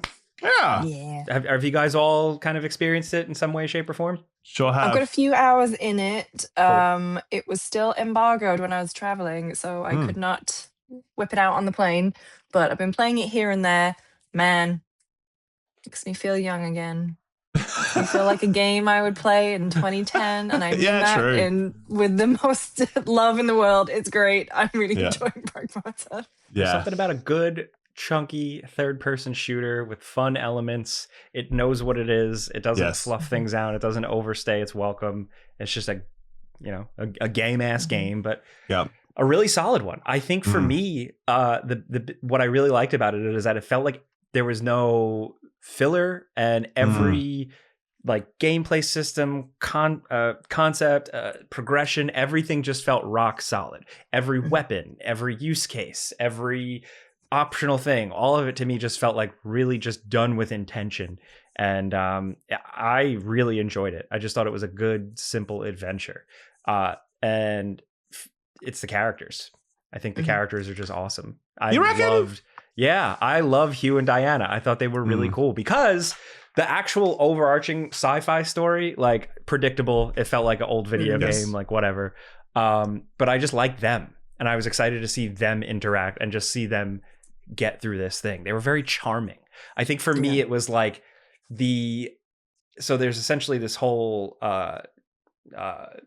base, like there's a home base you can continue to go back to heal, change your equipment, level up, and you find little things to give her, like little toys and things. And the more you give her, she'll just be like, hey, I drew a picture for you. Here you go. And like, I got to the point where I like wanted to earn those pictures. The pictures don't give you any gameplay, anything, but I just wanted it because I was like, that's nice. That's cool. It's like a quirky, charming thing. It worked. And I hate kids, and I hate video game kids and kids in movies. They're annoying. Jake, I think you were playing this game while you were ovulating. I think that's what it was. Christ. That's how it got you. It's nice. It's just charming, but I actually did really like the gameplay, specifically because, again, the whole thing with intention in terms of like enemy type, enemy variety, how that's paced, how that's trickled out, how abilities are trickled out through the whole thing. The hacking mini game, I was like, am I going to get tired of this? But they kept introducing good new elements to it throughout the game. I think it's just like a really good use case of structure and pacing. Am I off base on that? No, I'm really enjoying it. I think, to your point, it's structure, it's pacing, crucially, it knows exactly what it is. Mm. And it's not trying too hard to stuff itself with concepts or, you know, like even too much backtracking or even just like that. It's just like it's just a fun little sci-fi romp. I agree. I find Diana very charming, and I'm in the same boat as Jake, where it's just like kids and things are usually quite precocious, and I don't love that. Like, I'm aunt to many, and I love all the kids that I am an auntie to. But you know, because they're normal kids. But typically, when you see kids portrayed in media, especially, I mean, don't come at me because she's an AI or whatever. But you know, like when you see, you know, kids in media, they're always really precocious and annoying. But I find Diana really charming, and I agree. When she gave me that picture for the first time, I was like, oh, that's really cute. The high five did it for me. I was like, damn. I also just like that it's, you know, just like it's a guy trying his best, and they're just trying to get through it together, and it's not, you know, like a real horrible like, oh, time to go to therapy session kind of game. It's just I agree with just that. trying to do it, you know. And I kind of like that. I feel like that's a nice break from what we usually get in gaming. Honestly, just a fun video game. Yeah. She is a little creepy though. Like it's charming, but she is a little creepy. Ralph, I think you were saying that. You want to get into that Discord? You want to get into that Discord, Jake? You want to go there, man? You want to go there? Oh, I didn't mean creepy in like some like. I just meant like in terms of just like a like robot, like I personally did not like her as a character. Like I think I actually quite liked Hugh because I was like, cool. We got like a dad in video games who's not like fucked up and angry and just like sad and, you know, like hates his kid or whatever else. Like he's just like a nice guy, you know what I mean? So that's like fresh. I like that, right? Positive fatherhood models in video games are very fresh.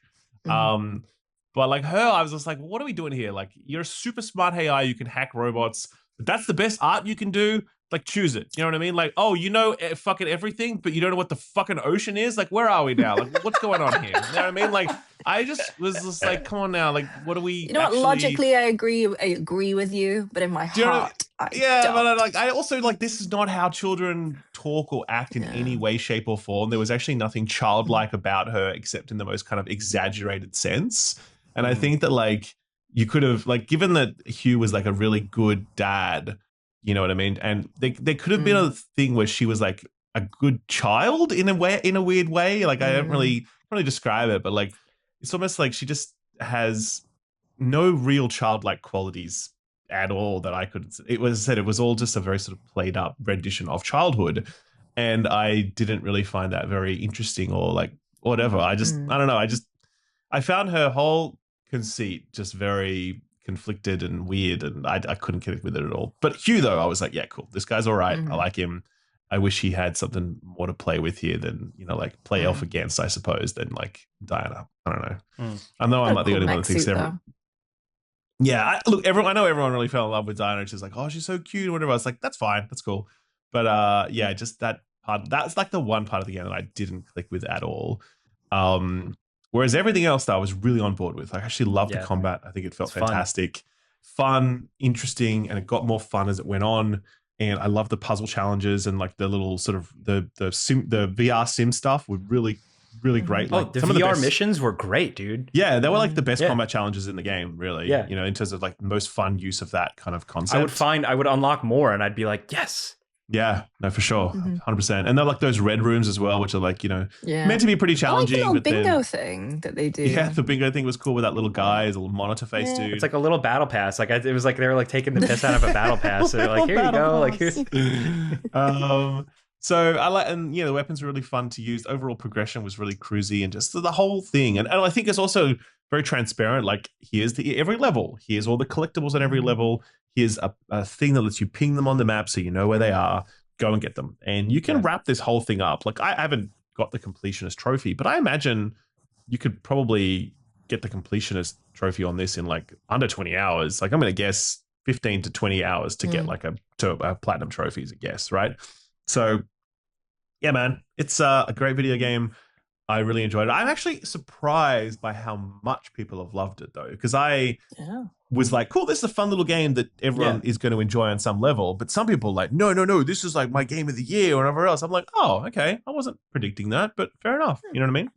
So, but it's nice. Like Capcom also made the point that it is it was developed largely by younger developers. Interesting. And I think that's rad. Like, go Capcom for like investing in young talent and giving them a project to work on and backing people. Also, the game director was like art director mechanical art director on the Nier series before that. Wow. And so that explains that. And it shows from the environment design to incredible, really good robot designs. Like as it went on, like I was like, these robots are cool as fuck, man. Yeah, like, yeah. So I mean, honestly, between this and Kunitsugami, I'm really happy that Capcom is obviously just still willing to be experimental and just put some respect on Exoprimal, please. Come on.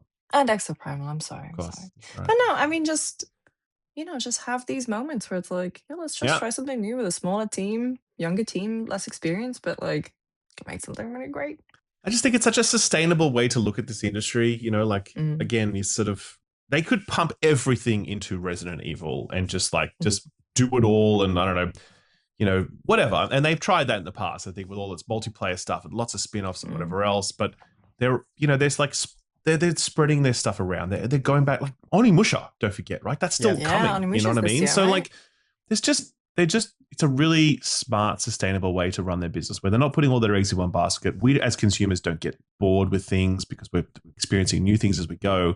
They invest time and quality into their franchises and build them up. And I don't know, I suspect Pragmata's a new franchise, on the way. Like, as in, I reckon they'll do a sequel and they'll build it up. And man, up day one on a Pragmata sequel for sure. You know I'd what like I mean? to see more, for sure. For sure, yeah. Because like you can tell that they really are making these games for the right reasons and putting the time and money into them to make them great. So I don't know, I just really respect it. It's a really fantastic publisher, and I just think such a great showcase of how to do this right in this modern era. And they're doing Okami too. Yeah, we had the 20th anniversary of Okami last week. Yeah. Which made me feel real old. Yeah, that's crazy. I feel like that just came out. Yeah. Oof. Well, Pragmata, official friends per second seal of approval. Boom. Thumbs up, baby. That's what we're doing. That's going to be our new thing we're doing. Yeah. 3 thumbs up.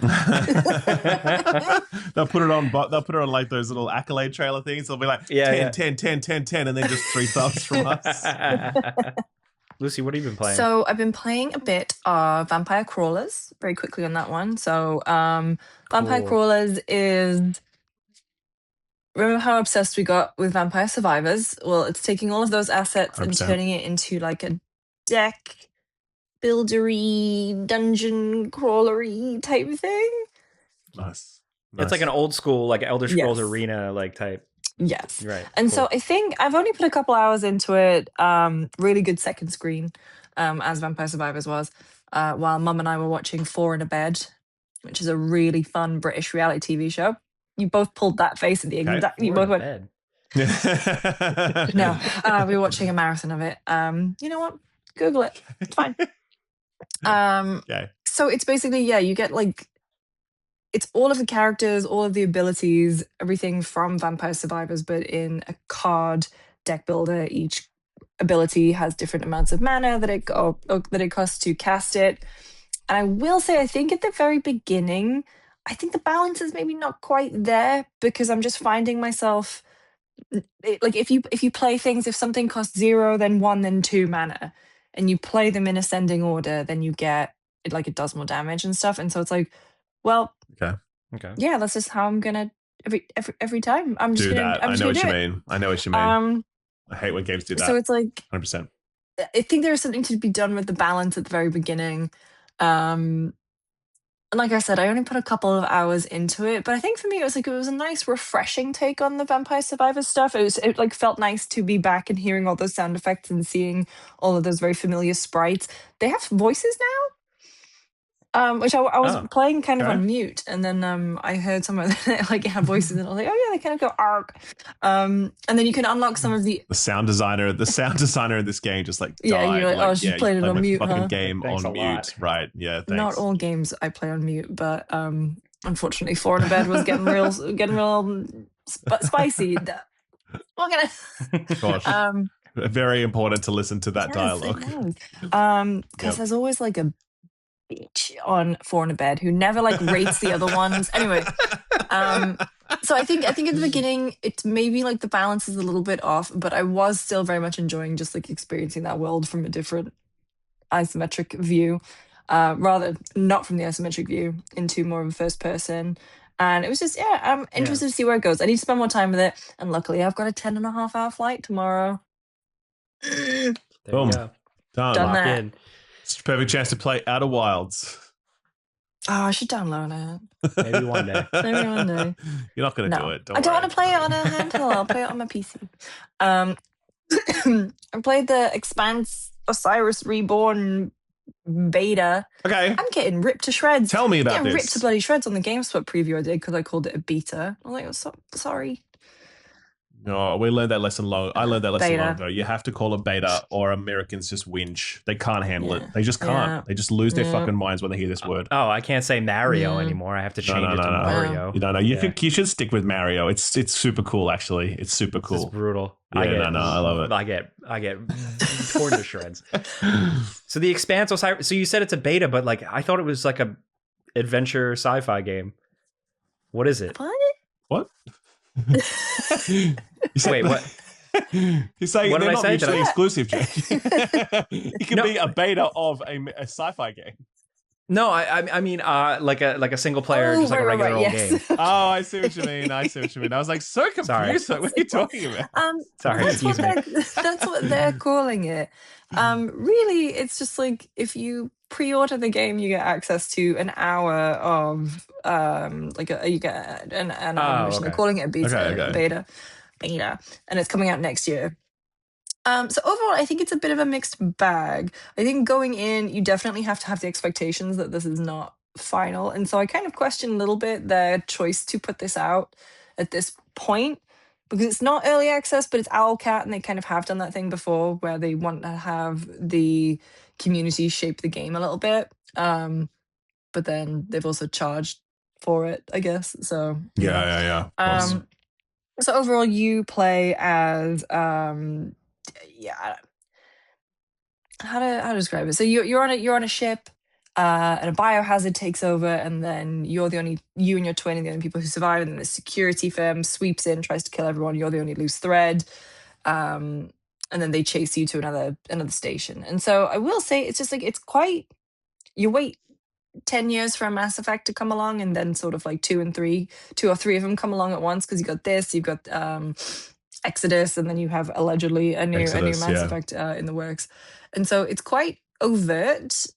Obviously, Mass Effect did not invent a lot of sci-fi concepts, nor gameplay concepts. Like it wasn't the very first, third-person cover shooter, for example. But there are some things that the Expanse does that are just so plucked from Mass Effect. And so for me, it's really weird because I felt like my muscle memory was kicking in, but it wasn't quite right. So instead of a power and weapon wheel, it's a list. And so I kept, and it's not on the button, it's not on the bumpers, it's on the D-pad. And so I kept like pressing the D-pad and like chucking a grenade or something. I was like, no, that's not what I'm trying to do. I'm trying to get this guy to do something. I think overall I enjoyed it. I think there was a lot of work still to be done. The combat didn't necessarily feel as crunchy or whatever as I would like it to have been. And the conversations were a little bit Whedon-y. A little bit. Not too much if we're talking about the spectrum of Joss Whedonisms and that kind of writing. Sure. Well, is that the Expanse? Is that how that is? I have no experience. Really. I think some there's parts in the series. Some parts of it, yeah, but like not on the whole. No, no, definitely not. Definitely. But I think that was mostly in the writing of the twin. But again, it's like you have an hour with it, and you don't, and it's very conversation dense, heavy. I want to see how, because apparently like the companion stuff is really the core of it. So I want to see more of that. But the thing that I really did like about it is that your companions can like pick off things in the environment if you tell them to.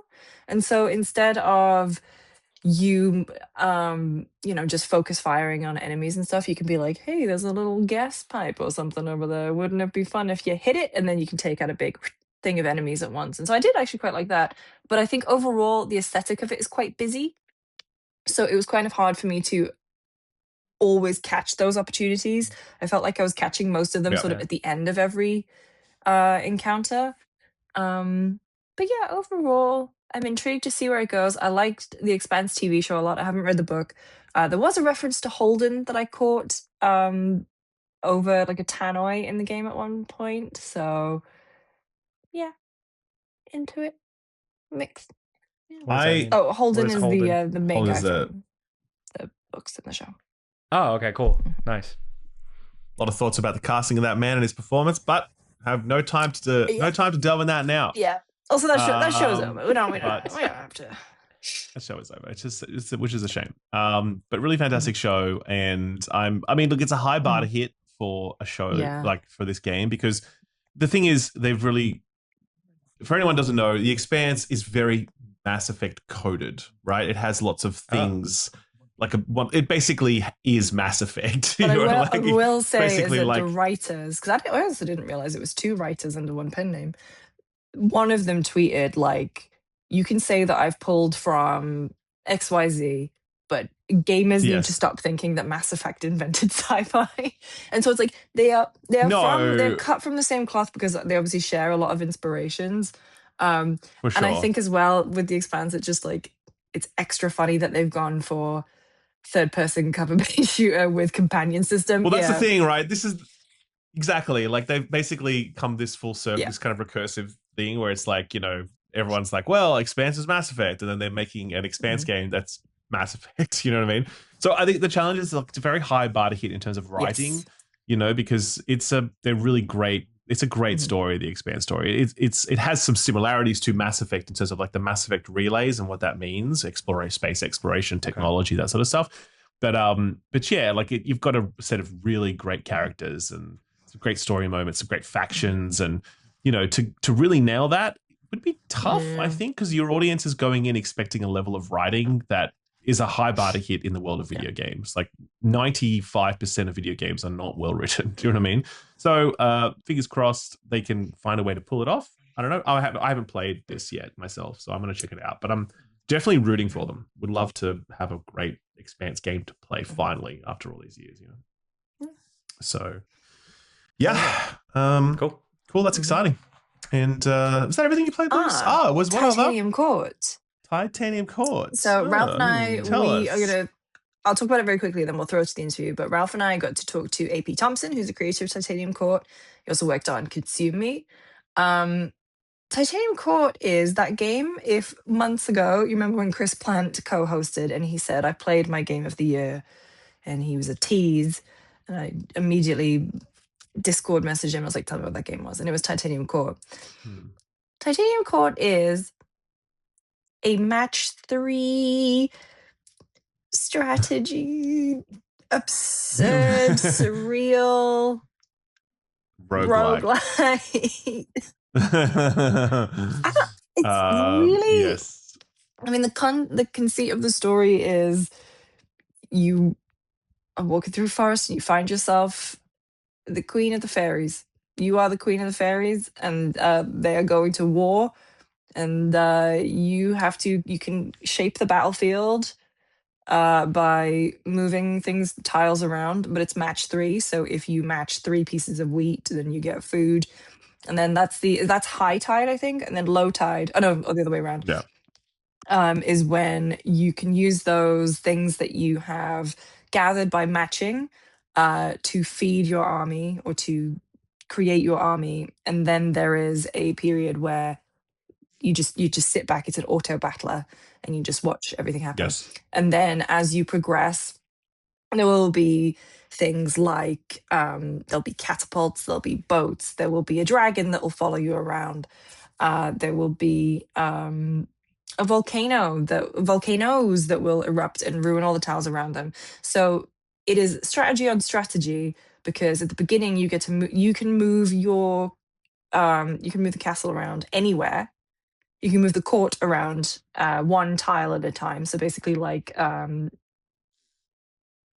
the king in chess. Chess?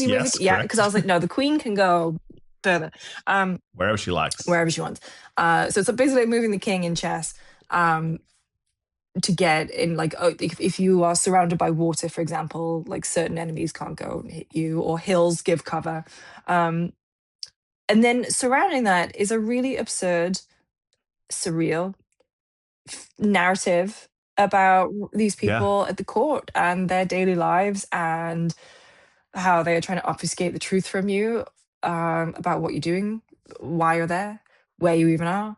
And all of this is punctuated. How is that told? Is it like character dialogue? Yes. And all of this is punctuated by like little comic panels that pop up with like playing golf or baseball or like a glass of wine that will fill up and stuff. And it's weird. like little like jaunty guitar music and little like drum sounds. I don't know. It's like a really okay. I find myself thinking about it a lot. It's really funny. Like there is a joke in there about being like the tooltip talks to you to give you and then it's like, well, I'm a secular tooltip. I don't believe in God. I fear no God. That's right. And it's just really well written. It's really challenging. I find myself getting like being an absolute idiot. And just I felt because the thing about it is like you imagine this board that you're like, well, I need to set this board up for a battle, and you're like, well, and hills block the catapults from attacking you, and rivers stop troops from crossing them so they can't hit your castle or whatever. And they're like, well, that all sounds pretty simple, but the only way you can position them is through match 3. So if you want to have like a hill next to you, you have to have broken down all the tiles that lead to that hill being next to you without also accidentally breaking the hill. You know what I mean? Where it like hill drops down next to 2 other hills. So that's what's hard about it. The idea that you need to position a battlefield while doing these match 3 activities. So it actually forces you to think about match 3 very differently, almost like a Rubik's Cube, because, with match 3, you're just trying to smash as many matches as possible. Quick, go. Whereas like with a Rubik's Cube, you're sort of having to move one piece from there to there. And you're like, well, what are the moves that I need to do to be able to get that to happen? So that creates a different relationship to the match 3 formula. Well, especially with the time mechanic too, because every move, every swap takes a little bit of time. But if you do one move and others cascade and you do other moves as part of that one go, then you get time back. Free time. So if you are really skilled and you can do what Ralph was saying, like look and think ahead, then you can gather as many pieces of food or water or whatever as you like, and just actually, I've gone into multiple battles just not being very smart at all and not having enough soldiers, and it's been like real squeaky bum time. But it's a great game, and when you do succeed, oh my god, there was that the dragon is the one that you come up against at the end of the demo, and that is a whole thing, and I was like, oh my god. Are you like succeeding and getting?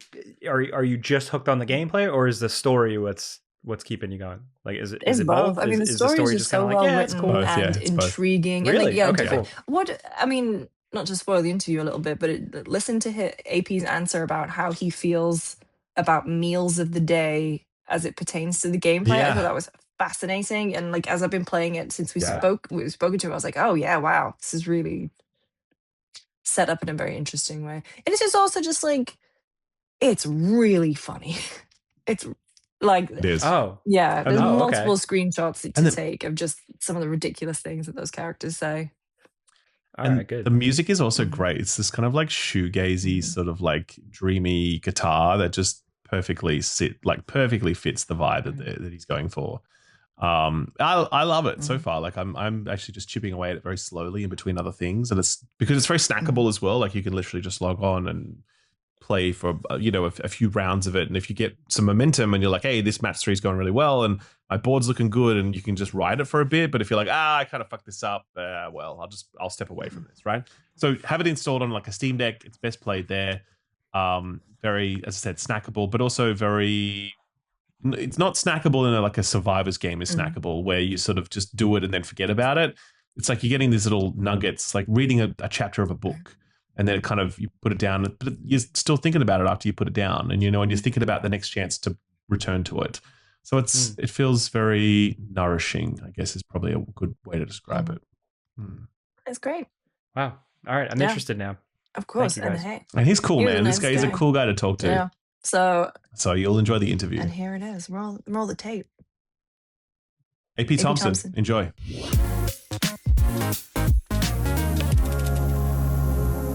Okay, I want to kick off with a question for you that has like, it's been on me for a while, because how do you describe Titanium Court? Because I've tried, your publisher has tried, every email I get about it tries, but how do you describe that game? That is a very good question, because I've also tried. I think that for a while I would basically try to give people a mechanical overview of it. I'd be like, oh, it's like a match 3, but all the tiles are kind of like pieces of a little battlefield. They're like terrain, and you get resources, and then eventually it turns into a tower defense game, and then you spend all those resources on guys, and then they go do a little auto battle.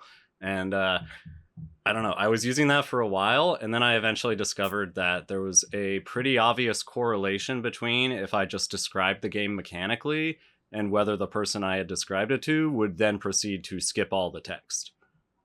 So I was like, right. Oh yeah, maybe I should just not say anything and let them figure out what's going on. And that seemed to work a lot better. So I kind of gave up on describing the game after a certain point. But I don't know, more recently I've been saying things like it's a very difficult game to describe because it's got a lot of different things that are going on. It's got a little bit of match 3, it's got a little bit of tower defense, it's got a little bit of roguelike structure going on, it's got a whole lot of narrative that's kind of weird and surreal and magical, and it has in general, an irreverent tone that will occasionally veer into the sincere. And I don't know, that's Titanium Court. I think the thing for me is that, like, everyone knows how to play a match 3 game. How did you start to add those levels of complexity? Did you always know that you were going to add all these other elements to it, or was it just something that kind of came to you as you were developing? Well, the original prototype for the game, which was a game jam game that is actually available publicly, or has been for like quite a while, that was both the match 3 and the tower defense, because that was really the seed of the idea, at least initially, was creating a match 3 grid that then turns into a little tower defense battlefield. I think there was a few months between when I made the original game jam prototype and started working on it as a larger project. But once I kind of figured out a narrative that I wanted to integrate with it, that's when it was like, oh yeah, full speed ahead. I'm just gonna like try to just, I don't know, keep throwing ideas into this thing. And I mean, really that narrative is vibe. Sorry, Luce. We're dealing with, if listeners at home, we're also dealing with some lag from Lucy. So if we talk over each other, I apologize. But yeah, just the overall vibe of it, man. I don't know. Like that's what I'm really gelling with the most. I'm very early on in the game, but there's just a sort of weird surrealist sort of ephemeral thing going on that is just very appealing to sink back into. Like when the battle is over, it's nice to return to that court and just kind of feel the weirdos that you're hanging out with and listen to that soundscape and like the music. I don't know, man. I really dig it.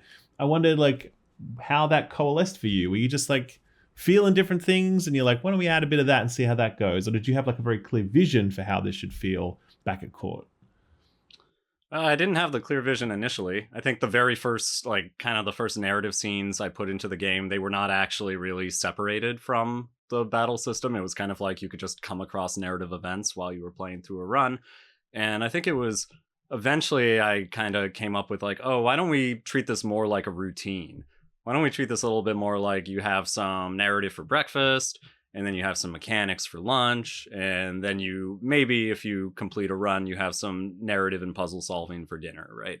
But I think maybe the inspiration for doing that was the context in which a lot of this was being developed, which was I kind of started working on a lot of this stuff in early 2020, which, if folks remember various things that happened historically in 2020, I don't know, it was like a time of like building a routine. I don't know, because there was kind of nothing else to do. And I think there was this sense that like, oh yeah, like eating breakfast in the morning feels like a very important part of the rhythm of going through the day. My game should have eating breakfast in the morning. And I mean, in terms of that, finding a routine during COVID, I mean, when were you starting to work on Consume Me, and how did you balance, working on Titanium Court, Consume, and any other projects you might have been doing? Because did you want to spend more time on one or the other, or was it just like a nicer, like a balance to each other, like the irreverent humor versus, the quite serious topics that Consume delves into? Well, to answer your first question, I started working on Consume in 2018. And I didn't start working on Titanium Core really full time until around 2020. And I'd always had side projects kind of during that 2-year gap while Consume was my main project. But yeah, I guess I don't know, it went back and forth a lot. I think that it was actually pretty refreshing to be like, when I got sick of working on Consume, I could go work on Titanium Core for a little bit. And then when I got sick of working on Titanium Core, I could go work on Consume for a little bit. Although it was really... The structure was set up such that Consume occupied most of my time, and Titanium Court was very much a side project. It was kind of like 4 weeks of Consume followed by 1 week of Titanium Court generally. But yeah, I don't know. It was like they were in different phases of development, at least initially, but then towards the end, they were kind of like neck and neck for who's going to finish first. So at least at the beginning, when Consume was kind of in a difficult part of development, which is sort of the post-game jam phase where it really often feels like you're doing tons of work and not really making much progress. Yeah, Titanium Court was really a breath of fresh air during that period. But, sometimes I'd have a week where Titanium Court was not going well. I like barked up the wrong tree or something. And I was like, well, at least I get to go work on Consume on Monday. So. And I mean, in terms of barking up the wrong tree, what kind of things did you because there's a lot in this game, and I love every single sort of piece of it that I'm coming up against, whether it's the narrative or different aspects to gameplay. It's like, what were the ideas that didn't work, that didn't coalesce? Oh, yeah. I had this whole plan when I first developed it where it was going to be 4 chapters, and only the first chapter would happen in Titanium Court. And then every other chapter would be like a different court, and it would have a completely different gameplay style to it. I won't mention any spoilers. One of those chapters in a certain form did end up in the final game, but a lot of the others, they didn't, because they were like huge mechanical departures from, I guess, the original vision in ways that required me to do a lot of work to make the system able to handle what is effectively 2 different games.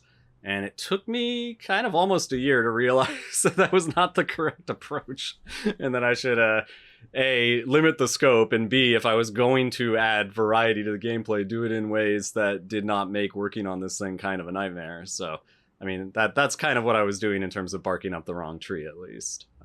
Well, it seems like a lot of it worked because this thing started winning awards before it was even out, right? So if anyone doesn't know, you actually won for your work on Consuming as part of a team. You won the Seamus McNally grand prize, and obviously Titanium Court won the award the following year, and that one obviously is your own solo project. Yeah, like how does it work that a game gets nominated for an award before it's even out? Like, what was the deal with that? Because I've never heard of that before.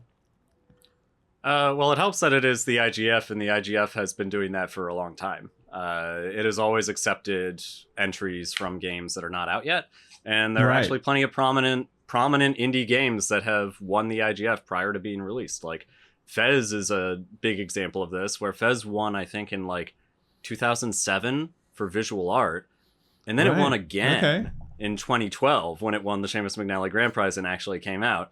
Although they have since added a rule basically saying if you get nominated for an award, that game is no longer eligible to submit for later years. But I mean, other examples of this are like Outer Wilds won the grand prize, I think, back in 2016. And that game did not come out until, was it 2018 or 2019? One of those. So, definitely there's a history here, at least with this particular award ceremony. Yeah. And were you at all surprised by that reception to it? Like, were you just like, I'm just making a little game? Or like, while you were making it, you're like, you know what? I'm making a fucking good game here, man. People are going to love this shit. I went back and forth on that. There were definitely moments over the course of development where I'm very much in the camp of people are going to love this. People are going to love this. But at the same time, I'm also like staring at it all the time. So it could be, I can occasionally just be like, well, I don't know, it's kind of lost all meaning to me. Like, I've seen all this before. Yeah. I'm incapable of experiencing it fresh. I have no idea if this is actually going to work for anyone else. So yeah, I wasn't sure what was going to happen. Like, I knew that I thought it was cool, and I enjoyed a lot of the premises behind it. I'd done a bunch of playtesting, and it's always sort of hard to gauge with in-person playtests whether, how much people actually like it, because, they're not gonna usually be that critical to your face generally. So Sure. For playtesting, I'd pay more attention to, like, what are they doing? What is their experience in the game? What do they look like while they're playing it? And not necessarily to how much they tell me they like it. So yeah, it's really gratifying that people enjoyed it as much as they did. Because I would say that I've never gravitated towards a match 3 game. And even after playing a bunch of Titanium Court, I wouldn't even say like, oh, it's a match 3 game, because there's so much more to it. But this isn't the first time you've made a game that's a match 3. Like, why do you like match 3 so much? What is it about it? I think it's a great ingredient. I think this is just like, I don't know, sometimes you got chefs and they're just like, I love eggs. Eggs are great. Let's have an entire menu of eggs. Or I don't know, maybe they do that with other ingredients. But I think it's very flexible. You can do a lot of things with it. I think it is also kind of fundamentally engaging to the human mind. It's like activating our pattern matching capabilities and letting us exercise them. And there's just something very meditative and enjoyable about finding little patterns and making little matches and watching things go, right? And I guess the other half of this is that I did a lot of, research or like design around procedural generation like years ago, like trying to generate levels or other things, right? And I found it was generally hard to beat a match 3 as a level generator, just by how simple it was, and how by its very nature it generates kind of interesting levels, right? It's like, what's one way for a level to be boring? It's have too much of the same stuff. Well, that's just kind of, match 3s don't let that happen, so you kind of always end up with something that's got variety in it. And if you just start thinking about like, okay, well, what might these tiles then represent if I've thought of them as a level, then it's very easy to come up with a bunch of ideas, I guess. So yeah. Have you considered selling extra lives during playthroughs for people who get stuck? Selling extra lives? You mean like yeah, so match 3, they get stuck and they run out of lives, and then they just hand over their credit card, and then, could be an idea. Yeah, I don't know. Has anyone tried that before? I'm not sure. I think we should look into this, though. Yeah. Could be a goer. Could be an untapped market there for it really, people in need of a life. Untapped, I think, is the right word. I think exactly right. I'm actually very curious about you personally in terms of like your career prior to this. Is like, how long have you been making games for? And like what drew you to this career and sort of, like what are you sort of taking from it now in terms of, because it's a thing to sit there and like make a game on your own like this. It takes a certain type of like engagement. So what really draws you to this profession? I think there are a lot of things kind of going on. I could talk a little bit about how I got first introduced to game development was kind of as part of a summer camp when I was a kid. I don't remember how old I was exactly, somewhere between 6 and 8, but it was kind of, ostensibly we were learning programming and we were making video games, although at least when I first attended the camp, it was really more of the counselor was guiding our hands on the keyboard to show us how to like make a very simple breakout clone, which I called Spaceballs, and I did not know about the Mel Brooks movie at the time. Spaceballs just seemed like a very good name for a breakout clone, and Mr. Brooks has yet to take any legal action. I have to assume it has his blessing, so I think it's all good there. Okay. But as to, I don't know, what draws me to development now is actually, I think you touched on it a little bit in the question, is that there are so many different artistic disciplines that go into it, and I just think it is really fun to kind of like learn all those and experiment with them and play around with them, right? I feel like I've always been doing things since I was a kid, like creatively, like writing or drawing or like doing music. And I was always, I don't know, I liked programming as well. I think it's kind of like a little puzzly activity, and those are always pretty enjoyable. And so games allow me to do kind of all of that stuff at the same time, which is I don't know, it's perfect. I like it. In terms of the music, so all the guitar in the game is you, right?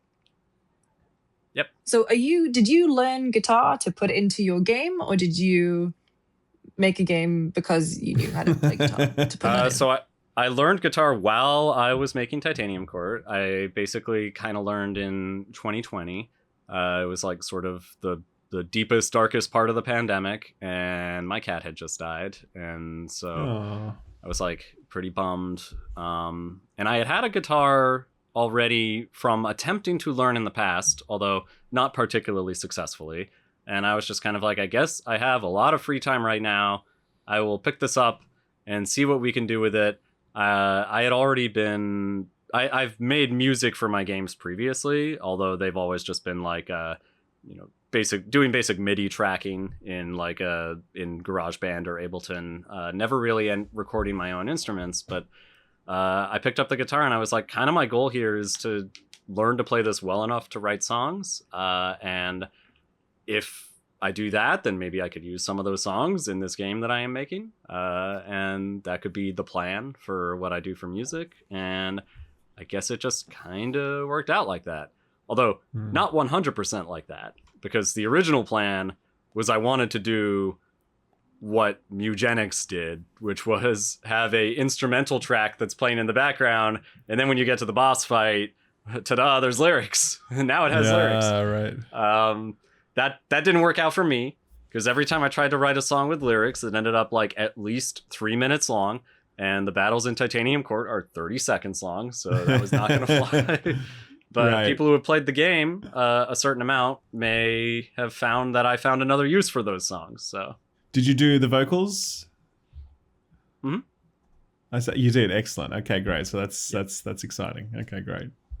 Well, I for me personally, the music is a real standout. I don't know. I actually really like that sort of genre of guitar anyway. Like it's sort of shoegazy kind of style, and I don't know. That just I think it adds so much to it. Every time I come back to the court and I get to hear it, I really love it. So. That's likely the responsibility of this thing, right?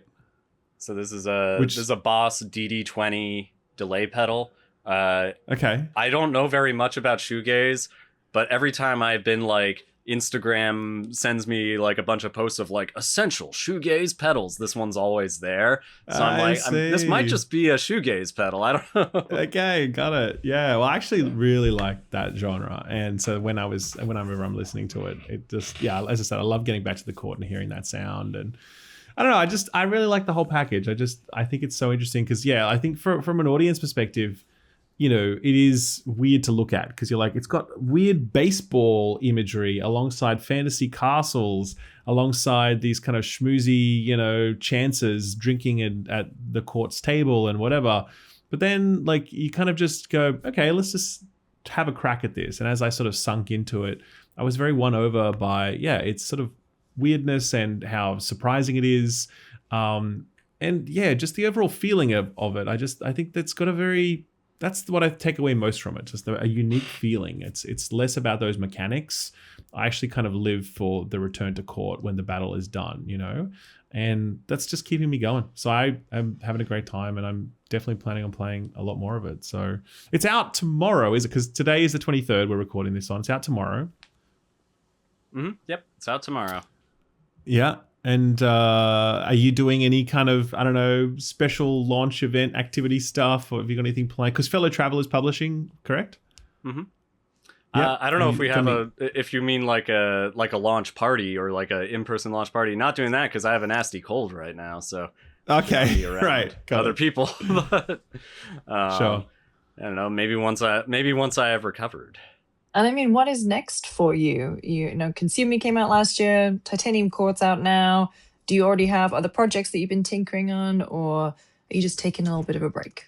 Well, technically, I've got ports that are on the horizon for both of these games. Consumi, I gotta get back on that because made a unspecified port already that now I just have to actually get out the door. Got to start doing some of that with Titanium Cord as well. But I do have a prototype. I started working on it over the Christmas holiday period, and then have not been able to pick it up since because I've been very busy getting ready for launch. But I'm excited to get back to that one. Is Titanium Core going to come to mobile, by the way? I hope so. It was originally a mobile game. That was the original orientation for it was portrait, and that is still there. It's still functional and still maintained, and I play it on my phone all the time. So very excited about letting other people play it on their phones. When that's going to happen, I am not sure. But nice. Okay, cool. Excellent. Well, thank you so much for joining us. Sorry about the lag, but it was lovely to speak to you. We are having such a fun time with the game. Can't wait to get back to it. Yeah. I guess one thing before we go, I've had a bunch of interviews lined up for this week, and an idea I had, at least before the week started, was to come up with a list of, I guess, small stories or fun facts, and give one out to each interview, and not give it out to anyone else, right? So give you a unique little fun fact story that no one else yes, gets. please. Go on. So give it. Yes, I'm looking over my list here, and the one that I kind of chose here is that you may have noticed on the title screen there is a clock. So that clock is based on a real clock that you can find in Sleepy Hollow, New York. You might recognize that name because that is in fact Sleepy Hollow from the legend of Sleepy Hollow, i.e. if you're familiar with the Headless Horseman, that's where that guy comes from. So yeah, I think that's a fun little fact. It's on the title screen mostly because I liked it, but I also feel like it fits some of the themes of the game nicely. But yeah. I love that. Oh, that's a fun little fact. Perfect. Well, thank you so much, man. Really do appreciate your time. Fantastic talking to you, and good luck with launch. Really hoping that it pops off. It certainly deserves to. Yeah. Thank you. Yes.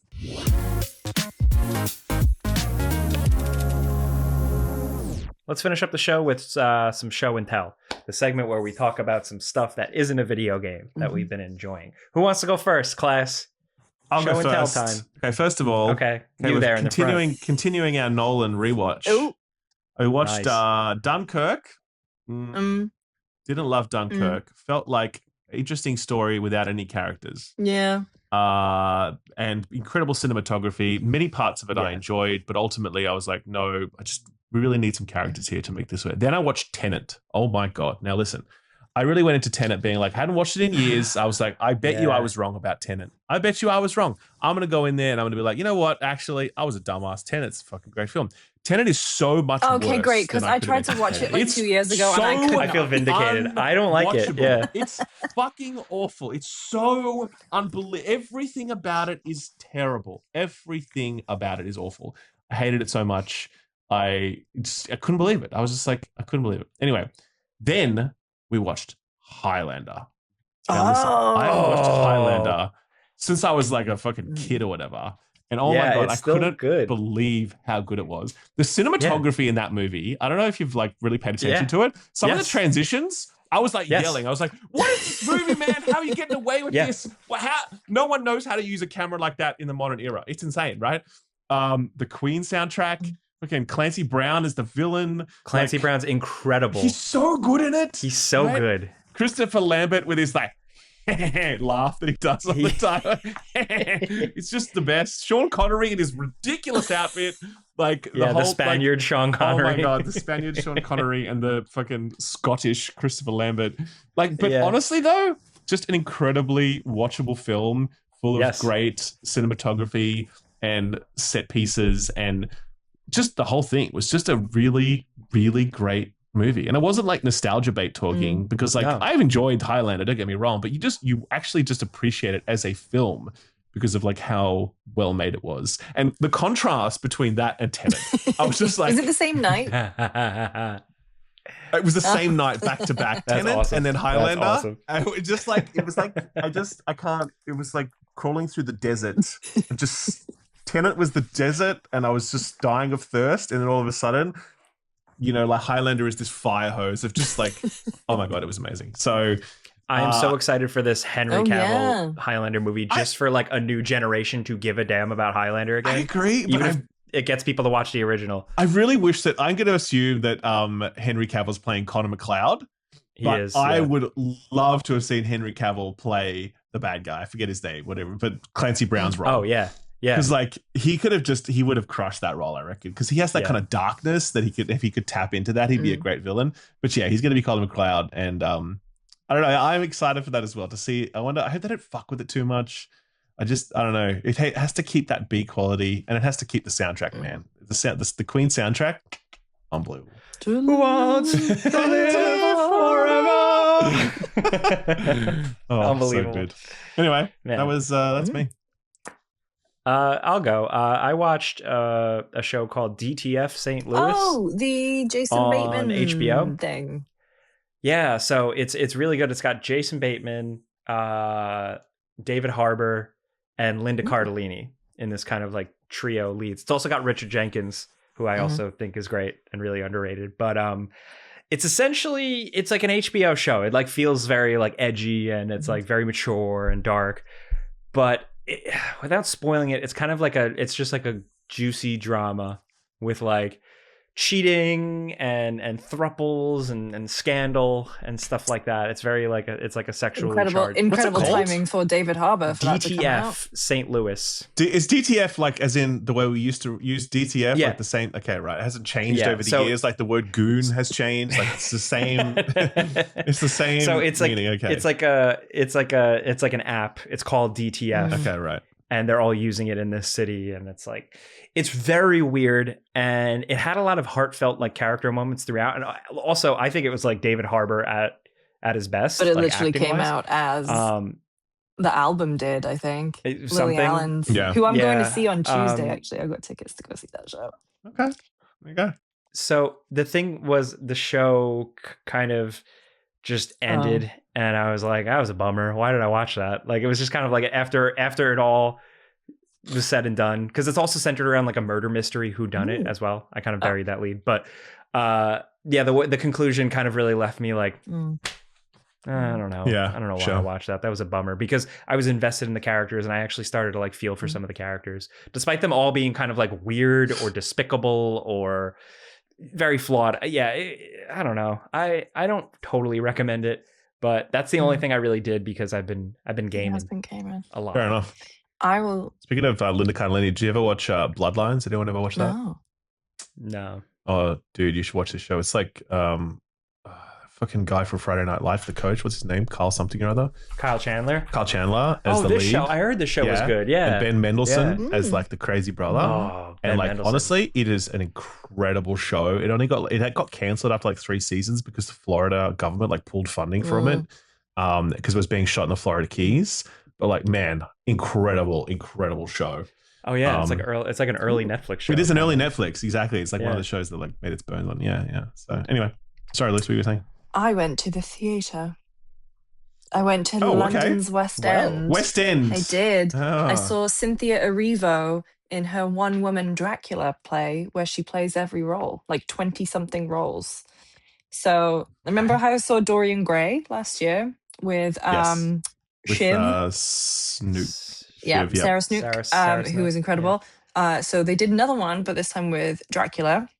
And Cynthia Erivo plays Dracula. And they do the same thing where they have all of the screens. She puts on different like wigs and costumes and does accents. It's something like way more lines than Dorian Gray, which I find incredible because Dorian Gray was, I thought, very wordy.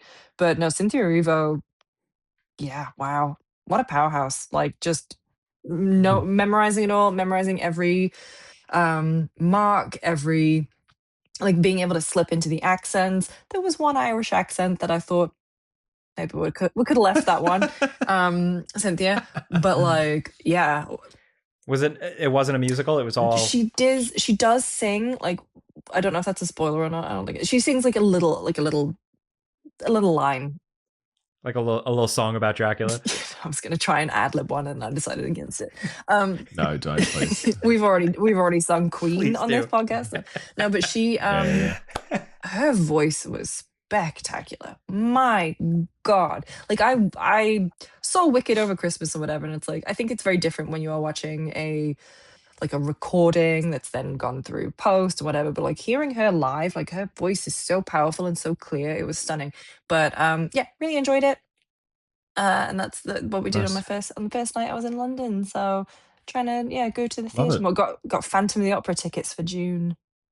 Oh, nice. Oh, I went to Radio City and I saw La La Land in concert with an orchestra conducted by Justin Hurwitz, who who composed the music. Nice. And I am like a unabashed La La Land person. You would be. I understand why people 100%. don't like it. Absolutely, I totally understand why people don't like it, but like I think it's like one of the best fucking things ever. It's I love great. it. I love the music. I love the story, everything about it. So it was really cool to hear that music live. It was great. Did that for the Batman a couple of years ago. Oh, wow. No way. Which was really Okay. Come on. But yeah, that's what I did. I want to do like the Lord of the Rings. Yeah. one. I looked at I would tickets do for all that because it came that into looks San fun. Francisco, and it was like, I think it's actually like this week. And I was like, You're right. Okay. next time. Yeah, sure. Next time. Man. Shout out to the theater. The theater. Sorry. Well, don't make a face. Listen. All right. Well, with that, I think that about wraps it up. Yeah, I think so. Right? That's it. What are you guys cooking on? I What can have something under embargo, which I can't talk about just yet. And then after that, pretty chill for the next little while. There are games coming out next month. I think the first one is going to be Mixtape. Yes. Mixtape's the next one. Oh, yeah. So I haven't got code for that yet, but super excited. After that is going to be Zero Parade for Dead Spies. Then after that is Batman. Then after that is 007. So That is like the month. most Lucy ass month of games, I think, Yeah. on record ever. Just because it's the eclectic mix, you mean? Yeah, well, I mean, like Hitman is one of my favorite games of all time. So we got 007.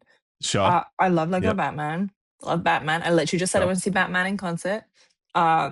Zero Parade is and also Mixtape. like big. Everything. Yeah. Wow, everything's coming up pink.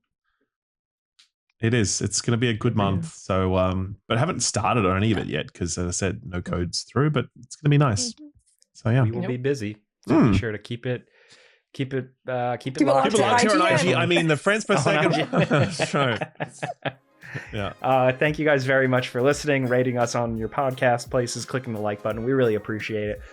Thank you for being here. We'll see you guys in 2 weeks. But for now, tie your shoes and go to bed.